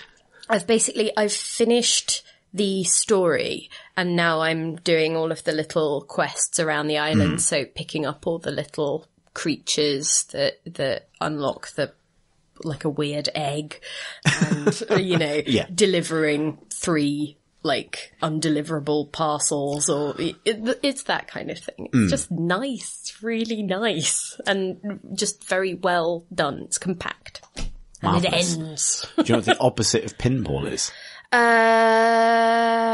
Let me think. No, I want to say pass the parcel, but I don't feel like that's a good answer. The opposite of pinball. Like, Cluedo? Okay. I was going to posit a hole. What? The No, opposite. that is pinball. Well, no, because there's a ball. So is golf the opposite of pinball? I guess. I'm trying to segue to Donut County, Pip. Okay, Help me out. sure. Right, fine. But they're very similar. Oh, they're, they're kind of similes, because, like, pinball is essentially about you don't want the thing to fall into the gap at the bottom, right? Because otherwise, horror. And Donut County is essentially about, like, people do not want to fall through the hole that this raccoon is using to suck all of their stuff into a pit. So, That's true. I mean, to be honest, they're basically one and the same. Sure. I mean, well, it's your Game of the Year segment. I don't want to challenge that logic. So anyway, this raccoon, he would like to get a sweet quadcopter by leveling up his mobile game. Yeah. And that mobile game involves using a hole to... it starts off as a small hole, only capable of sucking tiny things like, I don't know, spoons or whatever, into a hole in the ground. And then as the hole eats these things, it expands. And so you can start picking up or, pulling down, basically, bigger things. And each little level is just a vignette that you have to work out, what you can suck up when. and things like that. And there are a few little, not quite puzzles, but interactions that you might need to figure out on the way to the end. But yeah, it is just, it again, it has a lovely sense of humour. It started off as an incredibly different prospect, and then Ben Esposito redesigned it, I believe, pretty much entirely, actually, from what I can gather from reading about its history. But and I think where it has ended up is, I really love it. It's like, it's charming and quite sort of, you're playing a game within a game, but it doesn't feel like a self-conscious meta thing. It just feels like a fun concept that, you know, this raccoon got really into a mini game and it has accidentally ruined the world, but is cool with that because he's kind of a jerk. Yeah, that raccoon is one of the best game protagonists of this year, I think one of the most honest game protagonists of this year. Yeah. Because, I mean, I suppose in quite a meta way, it is a person playing a game, but it's also a raccoon. I think I love one of the first times that you see him, because the camera basically cuts to the raccoon on his phone, but he's like lying on his back with his feet in the air, just like, it's such a kind of teenage pose. I remember doing that. I remember like, I have to say, the raccoon reminds me of you quite a lot. Yeah. Not sorry. No. No regrets. So you fell down a hole that I created. That's kind of on you. Yeah. Yeah. Good run all the way through to the end. It's not an especially long game. Nope. And nor is it like, you know, I think it's worth it. I think, I expected when I played it, cause I've played it all the way to the end as well, that it was going to be more of a puzzle game than it is. It's more about, there is a logic to each environment, but it's more about, interacting with it. It's like, I mean, I want there to be a word between puzzle game and sort of interactive toy, because it's not simply a noise box, you know, but it is more like a kind of little tour of some interactions. If that makes sense. Yeah. So I really like that. I feel like, were you people on the rest of the podcast discussing like very long, loud, boring games about terrible things? I think we just got to this point off Monster Hunter maybe, or Battletech. Okay. I can't remember exactly what point we threw to this. But yeah, basically. Thinky things. I mean, there's going to be some Into the Breach, you know, we're going to get into that breach. Yeah. I was not in the mood for that this year, apparently. I was just like, yeah. Have you got a pinball thing? Have you got a frog on an island? Cool. We do now. There's one more game on your list. Yes. Chuchel. Yeah. Am I pronouncing that right? Yes. Good. I do believe I looked that up at some point because I wasn't sure if maybe it was supposed to be Chuchel. Because I thought, because it did make me chuckle, and I thought that would have been an interesting. Yeah. Anyway, it wasn't, because I was wrong. So, that is the game by Amanita where you play as a little dust mote who is fighting with a little friend over a cherry. They both just really want to eat a cherry, and it feels. I love it because it's so reminiscent of daft cartoons I grew up watching, where essentially you have little critters with terrible impulse control being kind of toddlers towards each other. There is a theme here. From BK in Donut County to this. Yeah. Anyway. Little creatures with poor impulse control. Yes. And so and Amanita have a really great sense of, again, it's that interactive, not a puzzle, but not just a toy box thing. There is a purpose. They have a very, very good sense of how to make interactions rewarding in and of themselves, rather than just in service of the puzzle or the moving on in the game thing. The winning part. Yeah, and so you can just do things that affect these critters in particular ways and can, delight them or make them angry or mess with them. Or I really like that. And interspersed with that are little Amanita versions of classic games. So you get a little version of Space Invaders and things, and it's just almost like it's being acted out by the Chuchel world, if you see what I mean, which is just, it's very charming, I think. And yeah, like I still haven't actually managed to finish it, but I go in and I play with it every now and again, just because it's like a little shot of just pleasant, you know? And something else that I will add, because it happened yesterday, is that Amanita have actually recolored the main character, because a fair few people pointed out that regardless of Amanita's intentions when designing it, there was an awful lot in common with blackface, and that was, it was obviously very off-putting to a lot of people. And also if you don't, like, if you come to the game without knowing anything about the studio and, and if that's the association that you make, then at the very least, you're going to need to do a bit more research to figure out if you want to support the company or whatever. Whereas, now it's like, oh, okay, Chuchel is orange and has a little black hat now. So it's like, sure. And there's been the predictable reaction from various, quarters of the internet on the decision that they made, but they handled it so well, I think, on Twitter. It just felt like a very heartfelt and sensitive kind of, okay, we've we take that is how it's looking, and to explain where we were coming from, it wasn't intended, but like it's basically an easy change to make. Well, not an easy change to make, but it's a change that we want to make because it's so worth it to not even have that spectre of it. It just, I think that is a good thing. It means that it's even easier to recommend a really easy to recommend game. So yeah, I really love that how they handled it. Like, so I think as well, it might be worth, I guess I would say if anyone ever needs to make an apology or like change a thing, like maybe just keep an eye on people who handle those things well, or with compassion or empathy. Indeed. Yeah, listen, I mean, the fact is it's not always handled well, so good for them. Yeah. So, all good.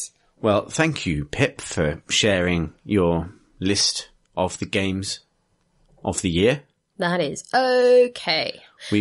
Next year it'll be all strategy games all the time. We now return to Tom's living room, where me and Tom and Alex and Tom all will continue to have opinions about stuff, won't we? See you there. Have fewer old fashions. Let's crack on with this magical journey through the year's games with Destiny 2 Forsaken. Yes. Sorry, I shouted that because we've returned from a break and I'm very excited.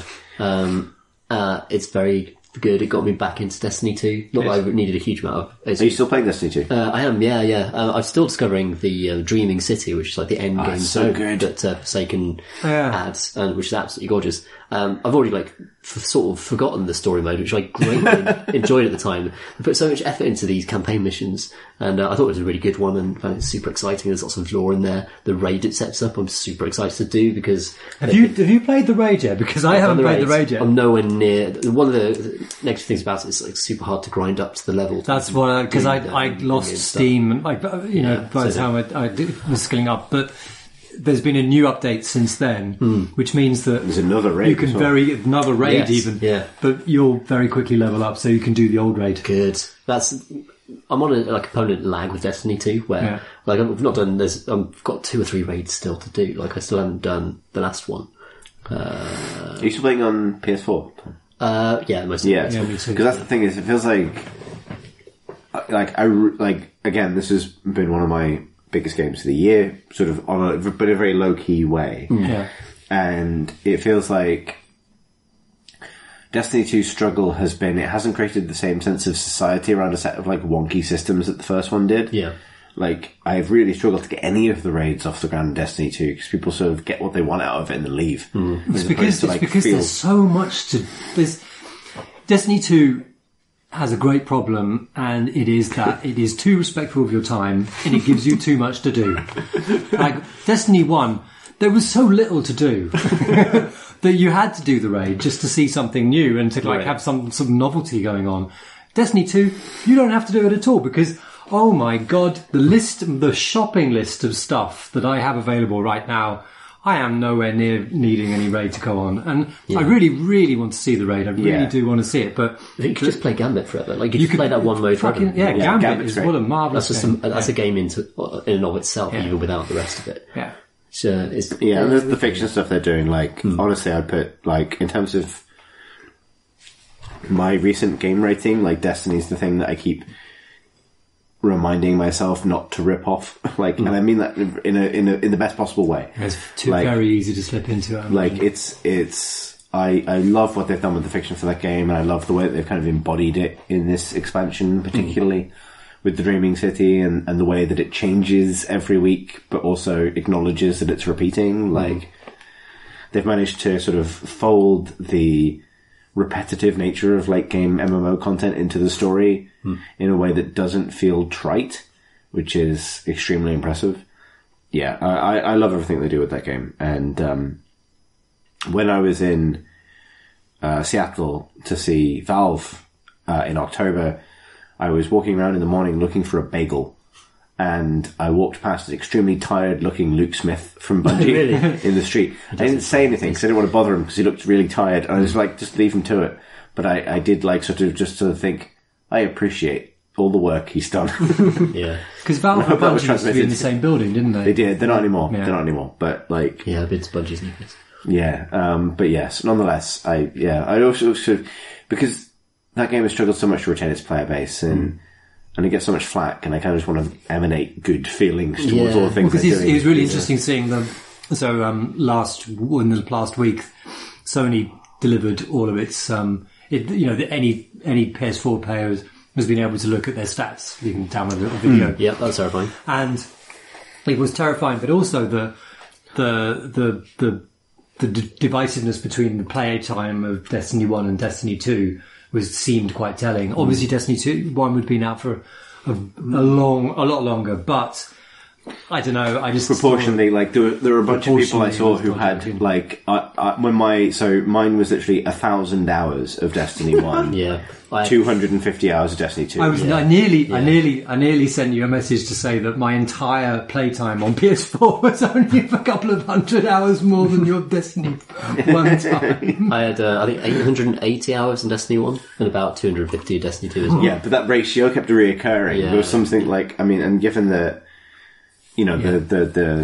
the duration they've both been out doesn't quite line up in that way. There's something, but just think about how much there is of Destiny 2. My most played game on PS4 was like 100 hours. Come on, Tom. Come on. Yeah, 984 hours. 250 is like your lesser game. Yeah, it's nuts. That's terrifying. I wish the Sony had not done that to me.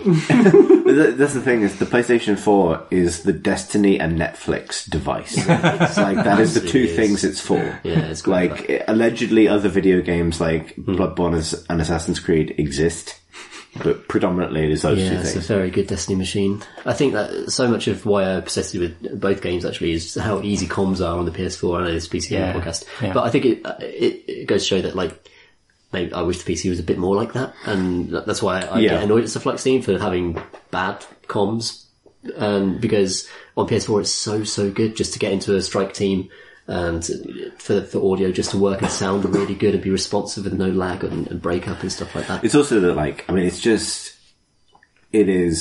I much prefer playing that game with a pad than a mouse and keyboard. Pad shooter, I think I just prefer playing shooters with pads, honestly. Like, there's something about the sort of relatively relaxed, like, I'm here to be entertained nature of it that means I'm glad to get away from the PC, to be honest. And the sluggishness to movement, which feels right for a pad as well. It's obviously designed around that sense of weight and movement. Yeah. Because I've been playing Dusk, is it called recently? Like the retro FPS. And I couldn't imagine ever playing that with a pad, because it's like Doom, right? It's like those games feel like mouse and keyboard games because they're built around that speed and responsiveness, and they're designed to feel amazing for that. Destiny is about like having character weight and guns that have a certain sort of like responsiveness and kickback and stuff. Yeah, it's Halo, right? Like, it's made for that thing. Modern Doom I mostly play with a controller where I can, and Modern Doom was one of the only games where I played on controller, I just straight up didn't like it. I thought I didn't like the game. And then I tried a mouse and keyboard just an experiment, and it fundamentally transformed it. It's like, fuck, that's what this is for. Right. Totally different. Yeah. I mean, if there's anything we can get out of 2018, maybe let's acknowledge that simply being a first-person shooter doesn't warrant a particular control scheme. Yeah. It's like there are console-favoured first-person shooters, and there are PC-favoured, or mouse and keyboard-favoured first-person shooters. Yeah. And Destiny's definitely the latter. Also, excellent distant space objects. Just want to give a shout out to that, because Bungie remain the masters of that specific thing. Of putting a big thing in the skybox a long way away, and you go, wow. Instead of a medium-sized thing a medium distance away, what if it was a big thing far away? Yeah. Like, one of the Dreaming City's big reveals is if you do like a whole week of quests, you get to go to a special place where you can look at the entire galaxy from very far away. It's very good.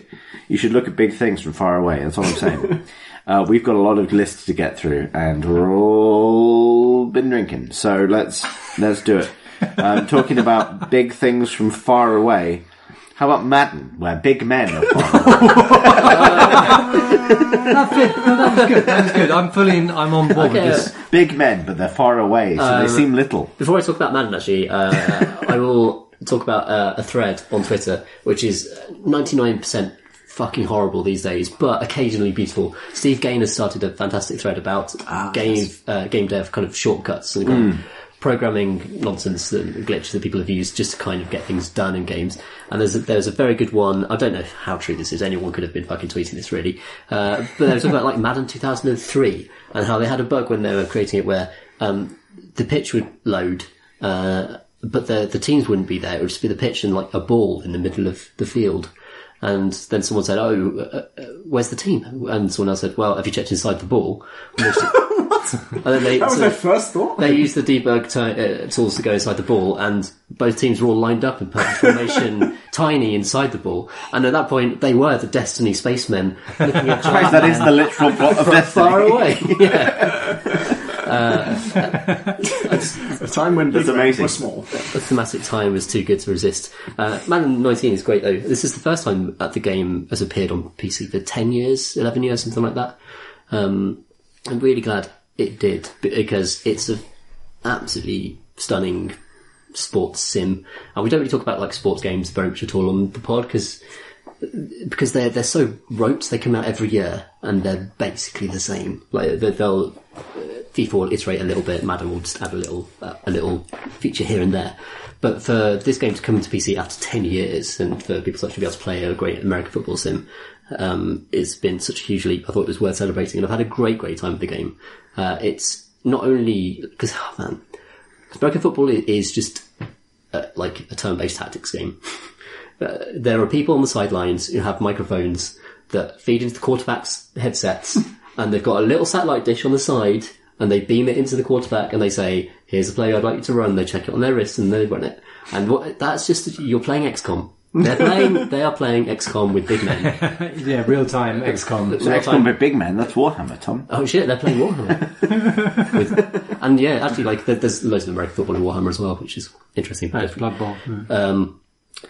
And not only is it a great like sports sim and kind of captures so much of like the kind of game day atmosphere, and there's a huge amount of sports games to kind of emulating almost like specific channels, ticker tapes and things like that, and just a sense of the feeling that you get for sitting down to watch a game.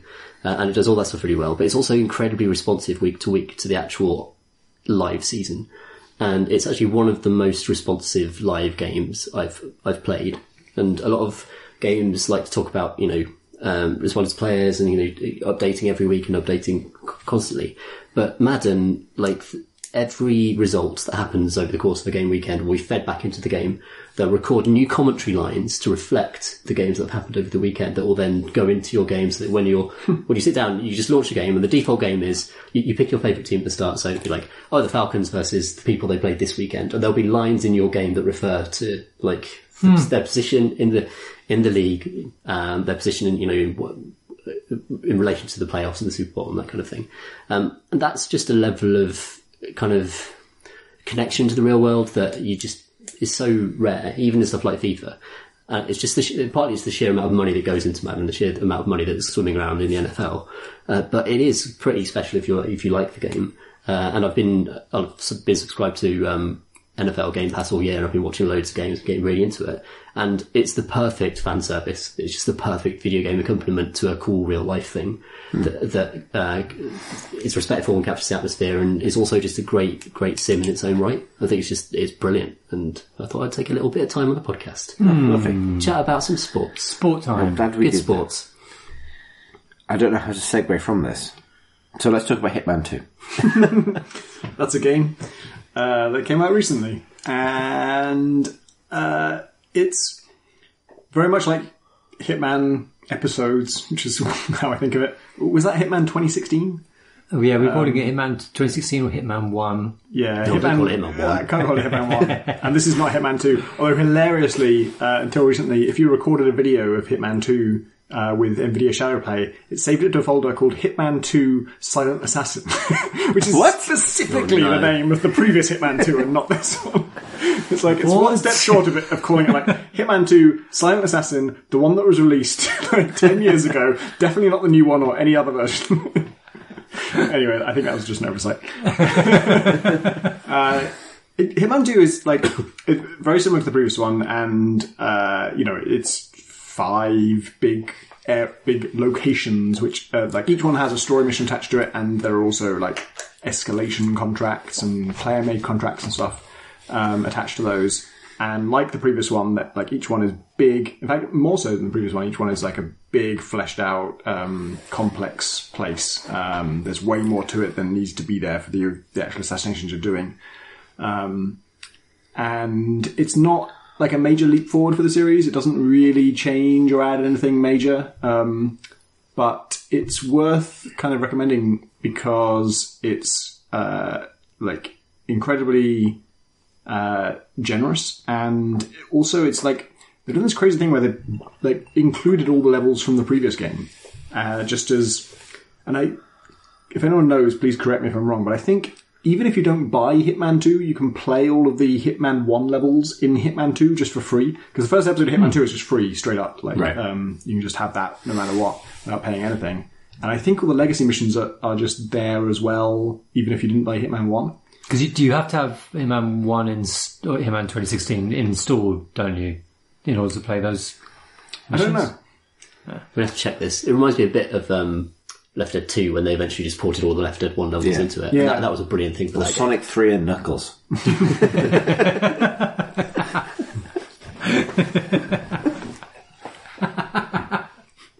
Sorry, I ruined that. But yeah, it's like all told, it's just a really enormous like chunk of game. There's just so much to play with on each level. It's not in like my top 5 of the year, I don't think. It's just a thing that I wanted to shout out for being a worthwhile game. Good. Oh, and just quickly, the Broad Strokes story on the Mumbai level is incredible. If anyone has Hitman 2 and hasn't played that yet, you've got to try the Broad Strokes story on the Mumbai level. It's a whole thing that takes you through it's more than just a story. It takes you through all the possible targets in a really innovative and cool way that we haven't seen since the Invitation to a Party level of Hitman 2. The original Hitman 2. Also, actually, I really want to get into this over Christmas because PC Gamers, Phil Savage and Samuel Roberts have been having engaged in competition in the leaderboards for getting Silent Assassin as quickly as they can on each mission. Yeah. And it's been amazing just overhearing their conversations about like where to spawn. Oh, yeah, then you get the exploding golf ball and you throw it at this innocent NPC and that gets you access to this really quickly and you go through this wall. And they just got me. I was like, I really want to understand. I actually bought it again on PC precisely to compete with them because I had it on PS4 originally, and I have done on the Hitman 2 missions, but they're mostly playing the Hitman 1 missions. Right. I haven't got back to those. They'll definitely get onto them. The rivalry is fierce, Tom. One of the most interesting ones is just the tutorial mission, which, like I say previously, is actually a really good tutorial and is a proper mission with lots of different ways to solve it. And I could not...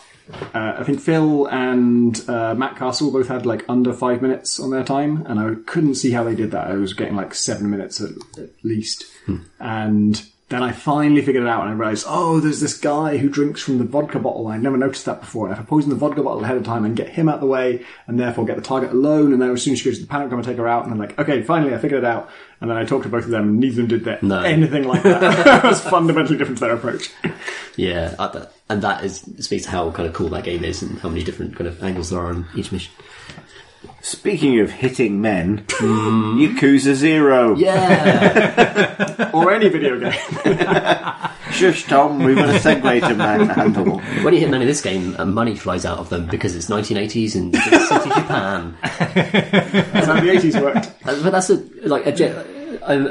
that was flippant. But actually, like, genuinely, that's one of the reasons why Yakuza 0 is so awesome, is because it's a lot of it's actually just kind of really broad strokes social commentary on a particular time of I had no idea about the situation of Chinese immigrants in Japanese cities in the 80s until I played this game, which took quite a level gaze at what it meant to be a Chinese, but the context in which they sit, historical, ongoing money comes out relationships. Money comes out. This is during the bubble. It's set during the bubble when speculation and the stock market in Japan was going through the roof, and so there's shitloads of money everywhere. But there's also rubbish around the streets, which is kind of really sort of the opposite of what Japanese culture. Japanese cities are incredibly clean. So it's quite shocking. And then the level of homelessness, which you visit in the game's story as well. Yeah. It's just a fascinating backdrop for like high melodrama. Yeah. It's such a splendid kind of mash of things that are really contradictory, but somehow it's so eager to just shift tone in a moment's notice that it's really exciting to play, because like you'll do a mission and it's almost like a kind of Infernal Affairs level quality of just like, crisscrossing crime drama and people just getting blown up, and really good boss monsters, two really good protagonists who are just earnest and enthusiastic and kind of take everything in their stride, and you kind of want them to win. So you have all this kind of melodrama, and I really enjoy that in and of itself. I actually really like the plot and really get into the characters, and I want them to succeed.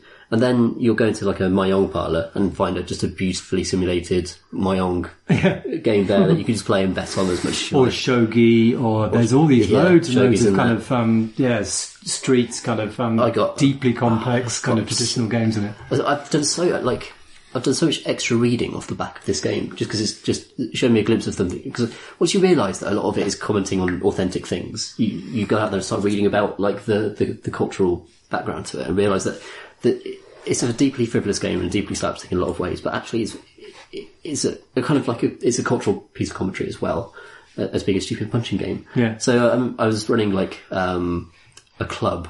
The club running game is like really weird because it's about kind of having girls sit down with men and talk to them for hours so that they can get money out of them. And it's actually, the way it's displayed is like so deeply cynical, because everyone who walks in, they're immediately assessed for like how they're dressed and whether this guy has money and and the right disposition to give out the money. Yeah, and like, how are you going to milk this guy for as much as they've got? And it's such a kind of the way the simulation work, it kind of expresses how seedy it is and how grim it is for everyone involved. But also, it's really fucking addictive. It's actually a really good game in its own way. It's like a time management game. Like it's just like Diner Dash, but more complicated. Yeah, it's Diner Dash that is also commenting on this entire strata of like escort clubs and things like that. Hostess clubs, sorry.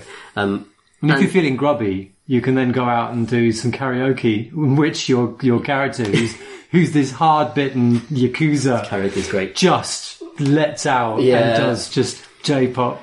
there are karaoke minigames and like dancing minigames one, where like, if you score really well and you do really well, the whole scene will fade away and you'll just be in a music video, and like the club will be replaced by a beach, and then you're just doing your moves on the beach, and then suddenly like at the end you'll snap back and you'll just be in the club and like in a sort of like Saturday Night Fever pose, and it'll be like SS rank, and you're like, this is the best game. This is the best. And game. if I knew that happened if you did karaoke well enough, I would have got well into karaoke. Oh, it does happen if you do karaoke. But you have to understand, like the character that's doing this is Right. for the rest of the time, is, taciturn to the extreme. Just this hard man, but with a heart of gold. It's just, it manages to deal with these sort of changes in tones so well, and it's a really delightful sort of transporting game. I really can't wait to go through the series as well, because each of the iterations seem to be being remade on PC as well, or updated or re-released. So Kiwami's next, isn't it? So that's the remake of the Yakuza 1. So this is Yakuza 0 is a prequel that was actually came out originally a few years ago, maybe 2 years ago. Yeah. Yakuza Kiwami, which is about to come out, or like early next year coming out on PC, is a remake of the very first Yakuza. So you can play that, and if you play 0 now, and then Kiwami, you've played the first two parts of the story. I don't like Kiwami 2 would also come out. The thing is that you often go to the same city districts, and they will evolve with each iteration of Yakuza, because they're all trying to reflect the time in which they're set. So if you're in the 90s post-Crash, that's going to be a very different Yakuza. And there aren't many games that I can think of that are structured like that, where it's always like, you know how Dragon Age 2 just condenses the story of one city throughout one game? That's Yakuza's that, but across the entire series, and about a real-world place, and with real-world commentary. And that's pretty special. And also the punching's fucking good as well. That's okay, that's a good game.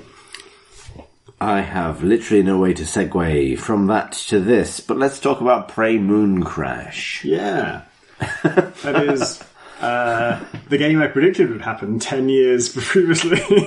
Or 5 years previously. What? Sorry, I'm back up a second. Tom, what? He hasn't said No, we talked before. about this before. Have we?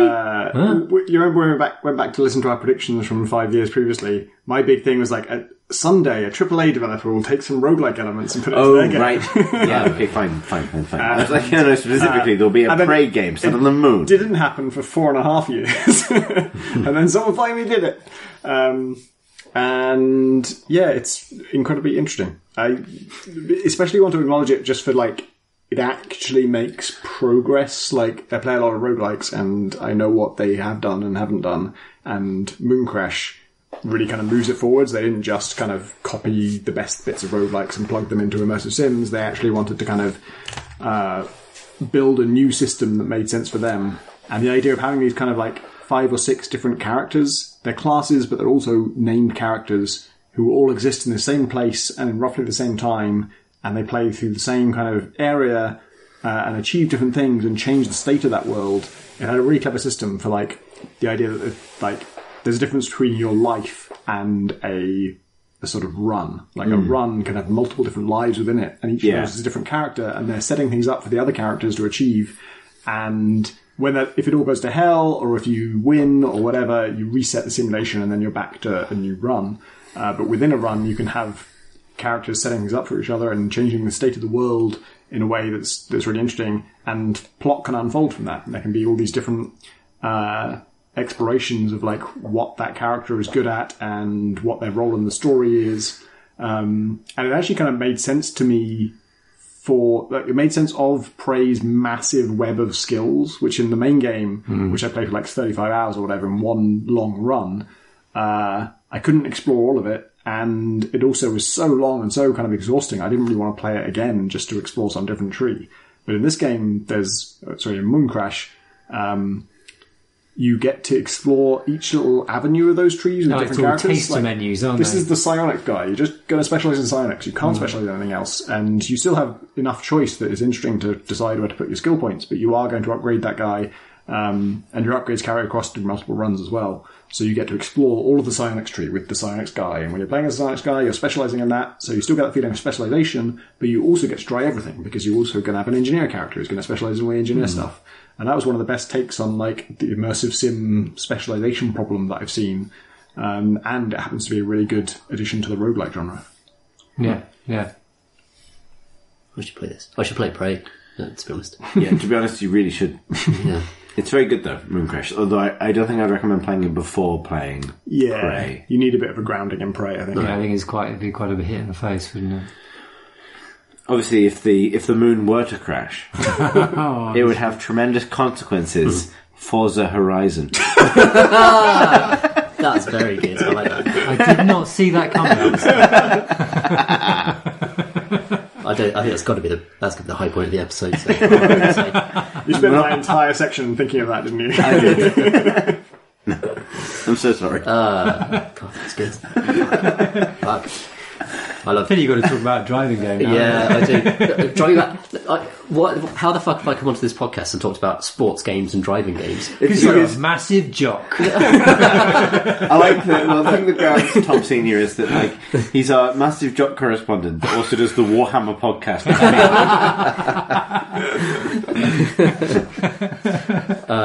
Oh god. I'm gonna get Tell us about Forza Horizon. Found out one day.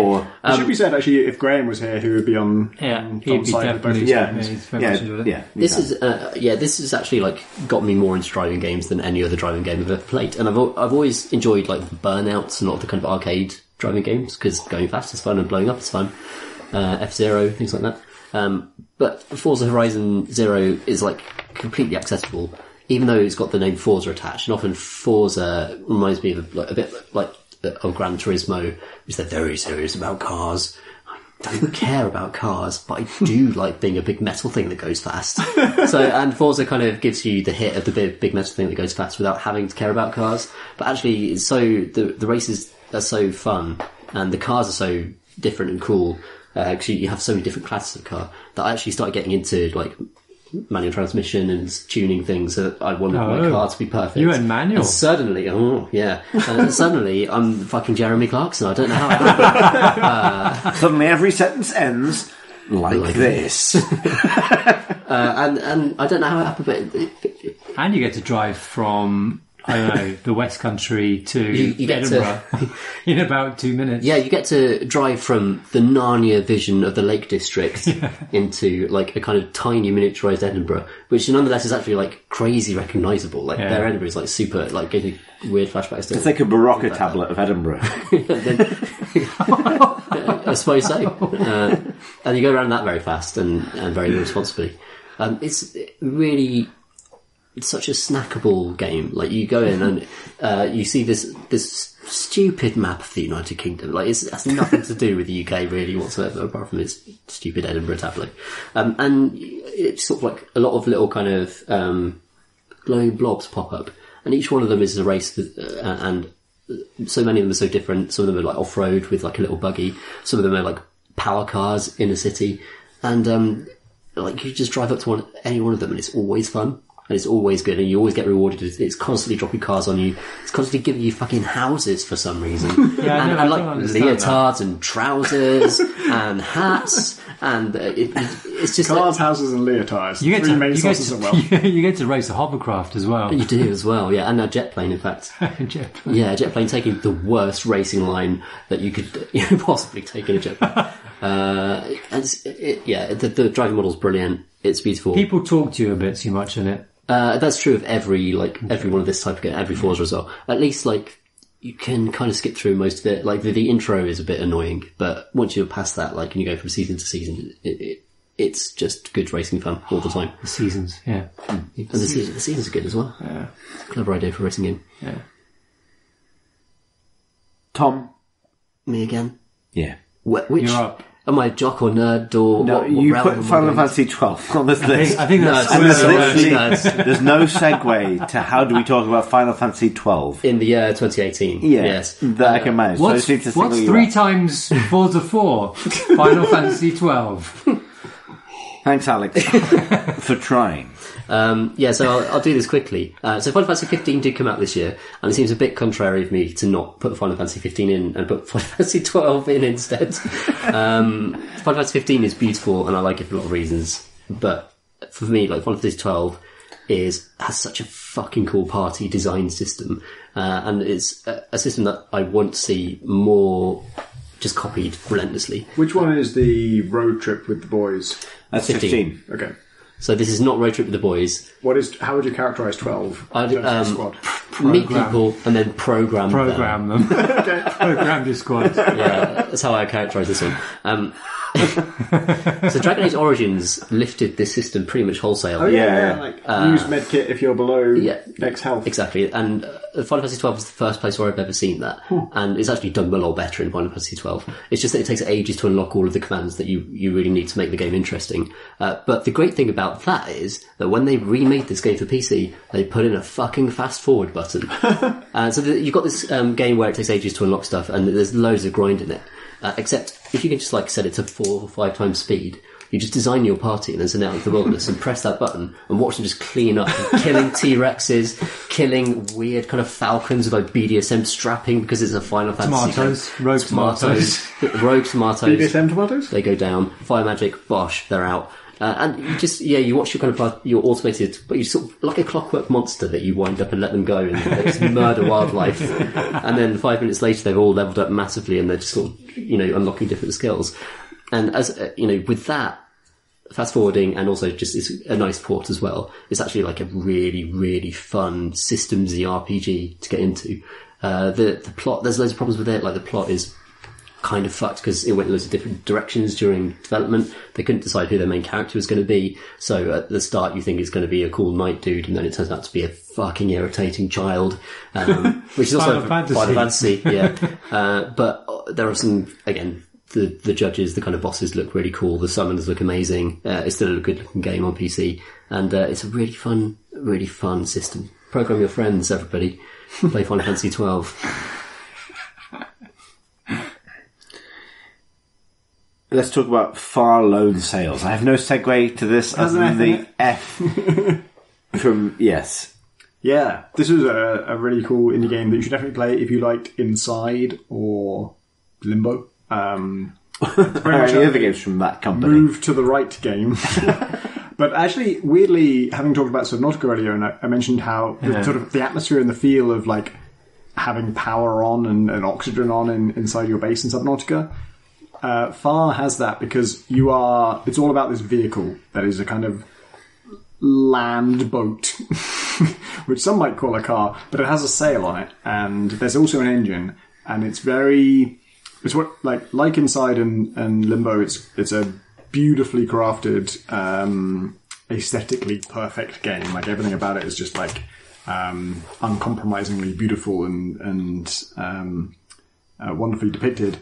And this vehicle is kind of, it's simulated and it has a feel to it, and stoking the engines of it and feeling its like, motor really like kicking into gear and properly propelling you, has its own feel. Catching the wind with your sails has its own feel, and the mix of the two has its own feel. And when there's a storm and it breaks down, you've got to kind of go up onto the roof in the rain to fix the sail to try and get it to move.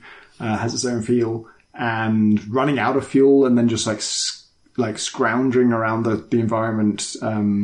It's set in some kind of future where it feels like all of the water is dried up, so it's kind of like riverbeds and lakes and stuff and everything. It's not a blasted post-apocalypse. It's just a kind of abandoned world, just everything's kind of dry and empty. And scrounging that for just anything you can put in your engine. Your engine's pretty unfussy with what you can kind of burn to make it go, and just like putting in a chair to just get a little bit of juice to go somewhere. That has its own feel as well. And so just a really atmospheric game and a like beautiful journey that has so many kind of highs and lows and get so much emotion out of just this one vehicle going left to right. Yeah, I really enjoyed it too. Like the sound I think a lot of that feel is delivered through the sound design, which is everything clunks and hisses and it's marvellous. I really enjoyed it. The only remaining game on our list beyond this is Dead Cells. Which is a tremendous game that probably deserves... What? Well, like our appreciation, despite how drunk we now are. It's a game. I discovered this around the same time as Cave Blazers, and initially I was championing Cave Blazers and Graham was championing Dead Cells, and eventually we both persuaded each other of the other person's position. I ended up loving Dead Cells. I was going to say Graham was right, but that means you were right. So it is no. I ended up loving Dead Cells and going off Cave Blazers as he got really into Cave Blazers and went off Dead Cells. Dead Cells is the side-on roguelike that is very hot on like just straight melee combat. It's just really satisfying. It's all Castlevania all day. Stab some bastards. It's super good though. And every weapon has its own feel to it, and it's really good to feel. It's the roguelike that actually makes combat like fun in and of itself, even if you're not leveling up and not getting access to new things. I think Hades could do that. I think Hades always emulates Dead Cells. Hades is very Dead Cells, and I can't tell whether Hades is like better or worse than Dead Cells, because I think at the time I played Hades, I was already Dead Cells has run its course for me. Like I had a love affair with it, and I played it for a huge amount of hours, so it has to be on my list because it's a game that absolutely captivated me and enthralled me and found it deeply satisfying for a long time. But it is a skill-based game, and it's about timing, and it's about pressing the right button at the exact right time. And if you fuck it up slightly, you're boned now. And at some point, I hit my limit with that, and I get to the point where, like, okay, now the reason I'm failing is because my reaction time is not good enough, or I just don't have the skill to do this. I understand the game now, I've learned all the cool things, I've unlocked the cool weapons. I also think Dead Cells has a bad unlock system where unlocking things can be a bad thing. If you unlock the wrong thing, you've diluted the pool of things you'll find in future runs, and you made it worse for yourself. If you had 5 good things and you unlock a 6th thing that isn't as effective, then you fucked it. But you don't know whether it's effective until you played it. So, like, that thing that you should be encouraging in the game is, like, unlock the new thing to try it. Please try all of our weapons, because we put a lot of effort into them. Is actually discouraged by the unlock system, because some of them are just flat out not as effective as others, and if you unlock them, you've made the game harder for yourself. You still do get random drops though, right? You can still drop. You do. Like, I think the interesting thing about Dead Cells is that, like, I get that, but, like, it almost, that sense of your, like, possibility space expanding, contracting kind of, like, goes with the progression of the game. So, like, towards the end of the campaign, it's so much more punishing to have a less optimized build than it is in that middle section. And what that does is it makes that middle section of the game more experimental and more kind of freeform feeling. If that makes sense, as like a kind of way of perceiving it. So that all of the kind of like the variety of the options that open up to you as you play become much more appealing to play with through that first part of the game, but then become far more like detrimental towards the end, which is kind of like a problem, because it means that you hit that thing that Tom's describing, that issue of like, well, I've unlocked things I genuinely don't want. Yeah.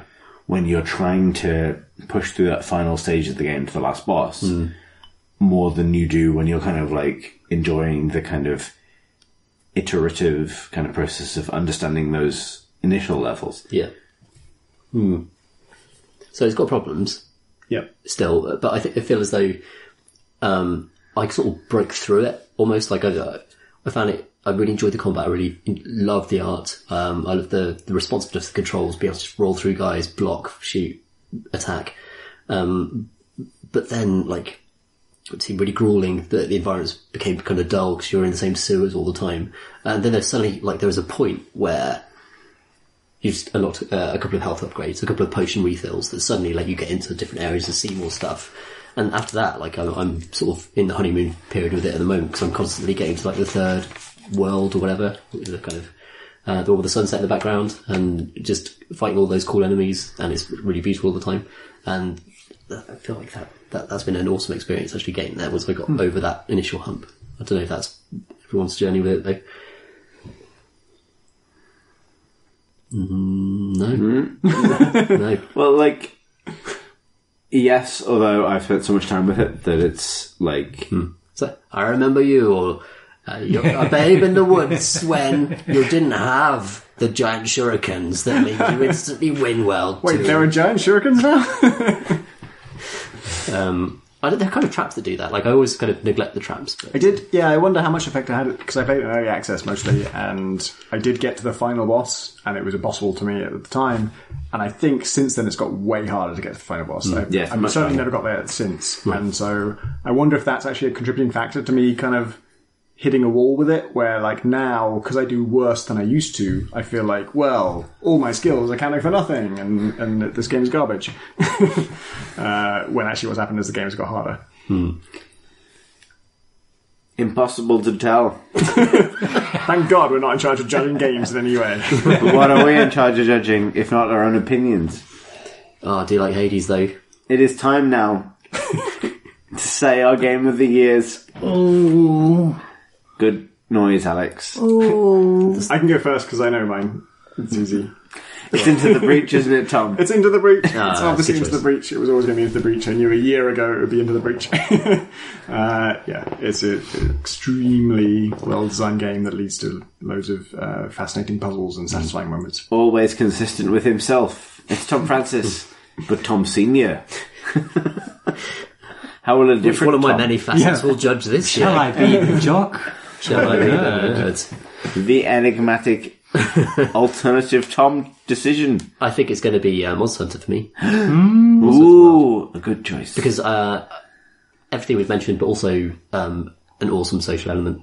It's super fun to hunt with other people. We didn't mention that earlier, but like that's a thing I've enjoyed very much. Alex, your first Game of the Year choice as a full member of the Brain Club. I want to say 3 different... No, say them all at the same time. Emit them all in a beam. Emit a beam. I think I'm going to say... Emit a beam. I'm going to say... Emit a beam. I'm going to say Destiny 2. What? Get off this podcast. Because... I don't know why I'm saying that. I think I've enjoyed it. Like, I don't know. That's not the right because I think I've enjoyed it. Well, it's just I feel bad. I feel bad. Why? Because I think that it's got me with the brain chemicals as opposed to the smart chemicals. So I probably would have said Into the Breach. Yeah, the chemicals on which I judge games are the best chemicals. And if you don't have those chemicals, you're wrong about your games. You're like... Okay, this is enough a Valve apology.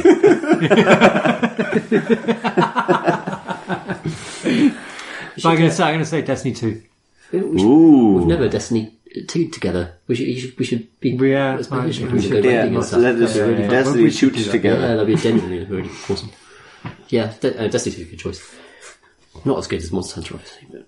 Thing is, I could easily say that as well. Like fucking hell. Chris, what is your game of the year? Subnautica. Hey! That's good. That might be my game of the year. It's but a I haven't close second finished for it me. yet, so... And actually, I don't think I really knew that until we started talking about it, that Subnautica is a close second for me. It's I'm going to say Subnautica because I feel like it is a game that I would want people to go and discover right now. Like, if I was thinking of it in terms of this recommendation being something I would be happy for people to go and try and figure out for themselves right now, Subnautica is definitely that. But also, in terms of being a negotiation of the need to tell a story within the context of a more broader kind of open world or sort of mechanics-driven sandbox, it's also the best example of that. Yeah. So that's my reason for it. Above Artifact, it's those two for me. But I think Subnautica clinches it in terms of being the game that I'd recommend to more people. Yeah. I wonder what Pip thinks. Thanks, Alex. It's us in the future again. Thanks for throwing to this, and sorry about me. Pip. Hi. Why not jump in here to tell us your game of the year? Can you guess? I'm going to guess Subnautica. Yeah. Well, that was rubbish.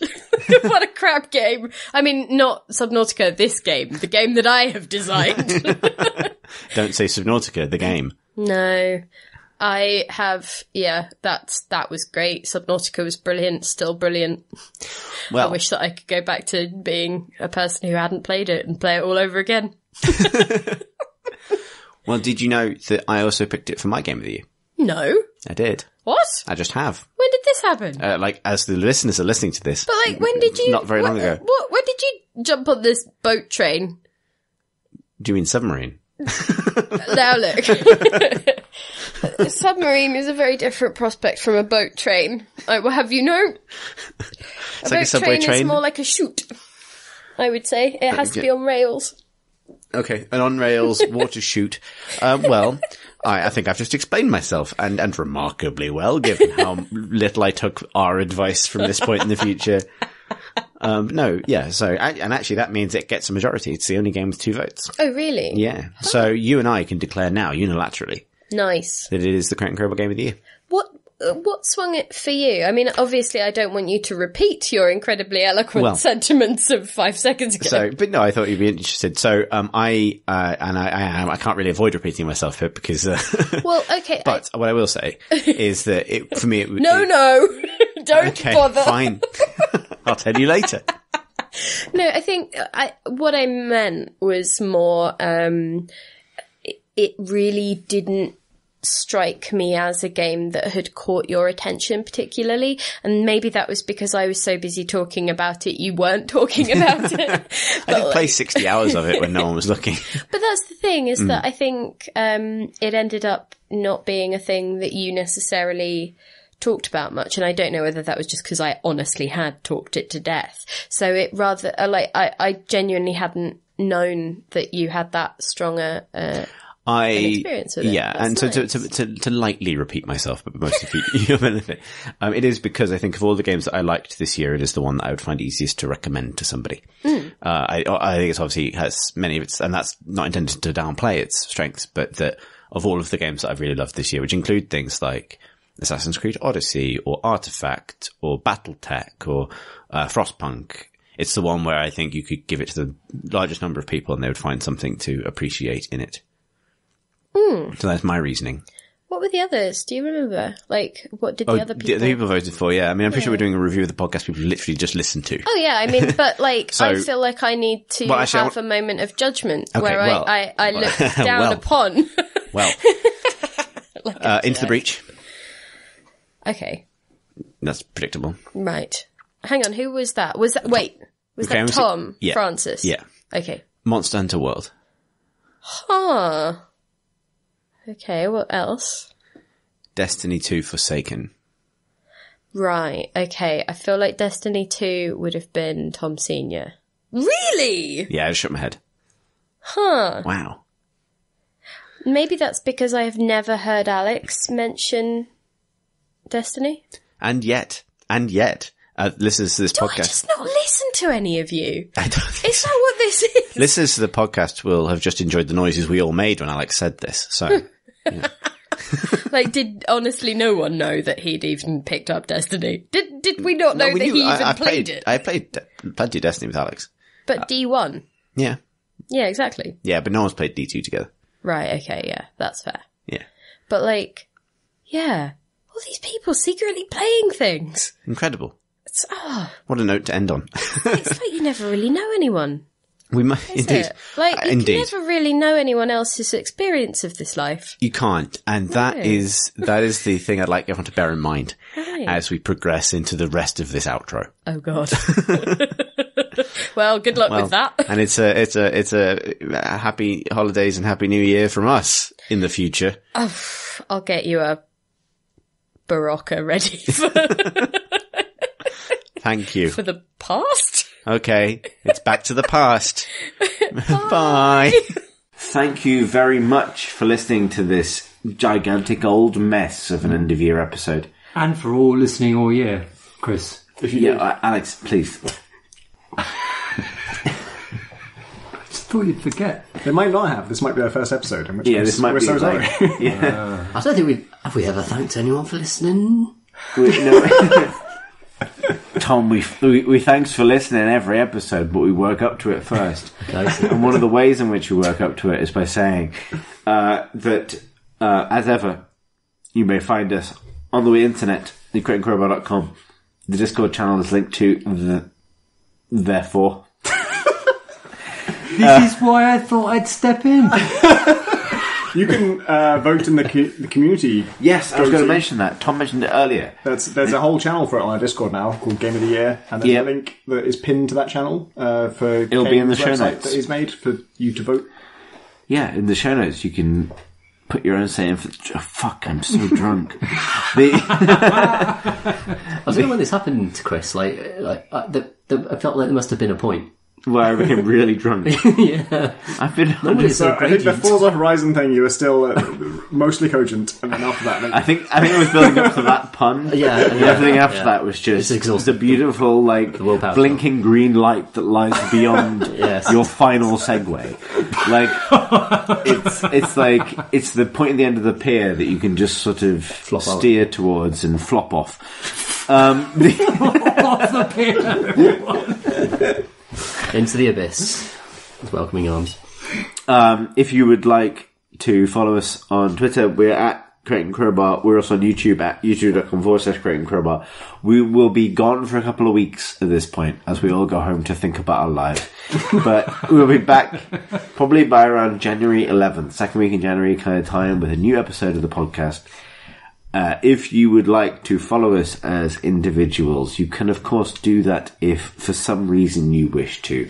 I'm on Twitter at cthurston, that's CTHUISTEN. I, Tom Francis, am at Pentadac, PENTADACT. I, Tom Senior, at PCG Ludo Eludio. I, Alex Wilshire, am at Rotational, ROTATIONAL. And if you ever wondered if we thanked people for listening to these podcasts, you may wonder that out loud as we declare. We thank all persons.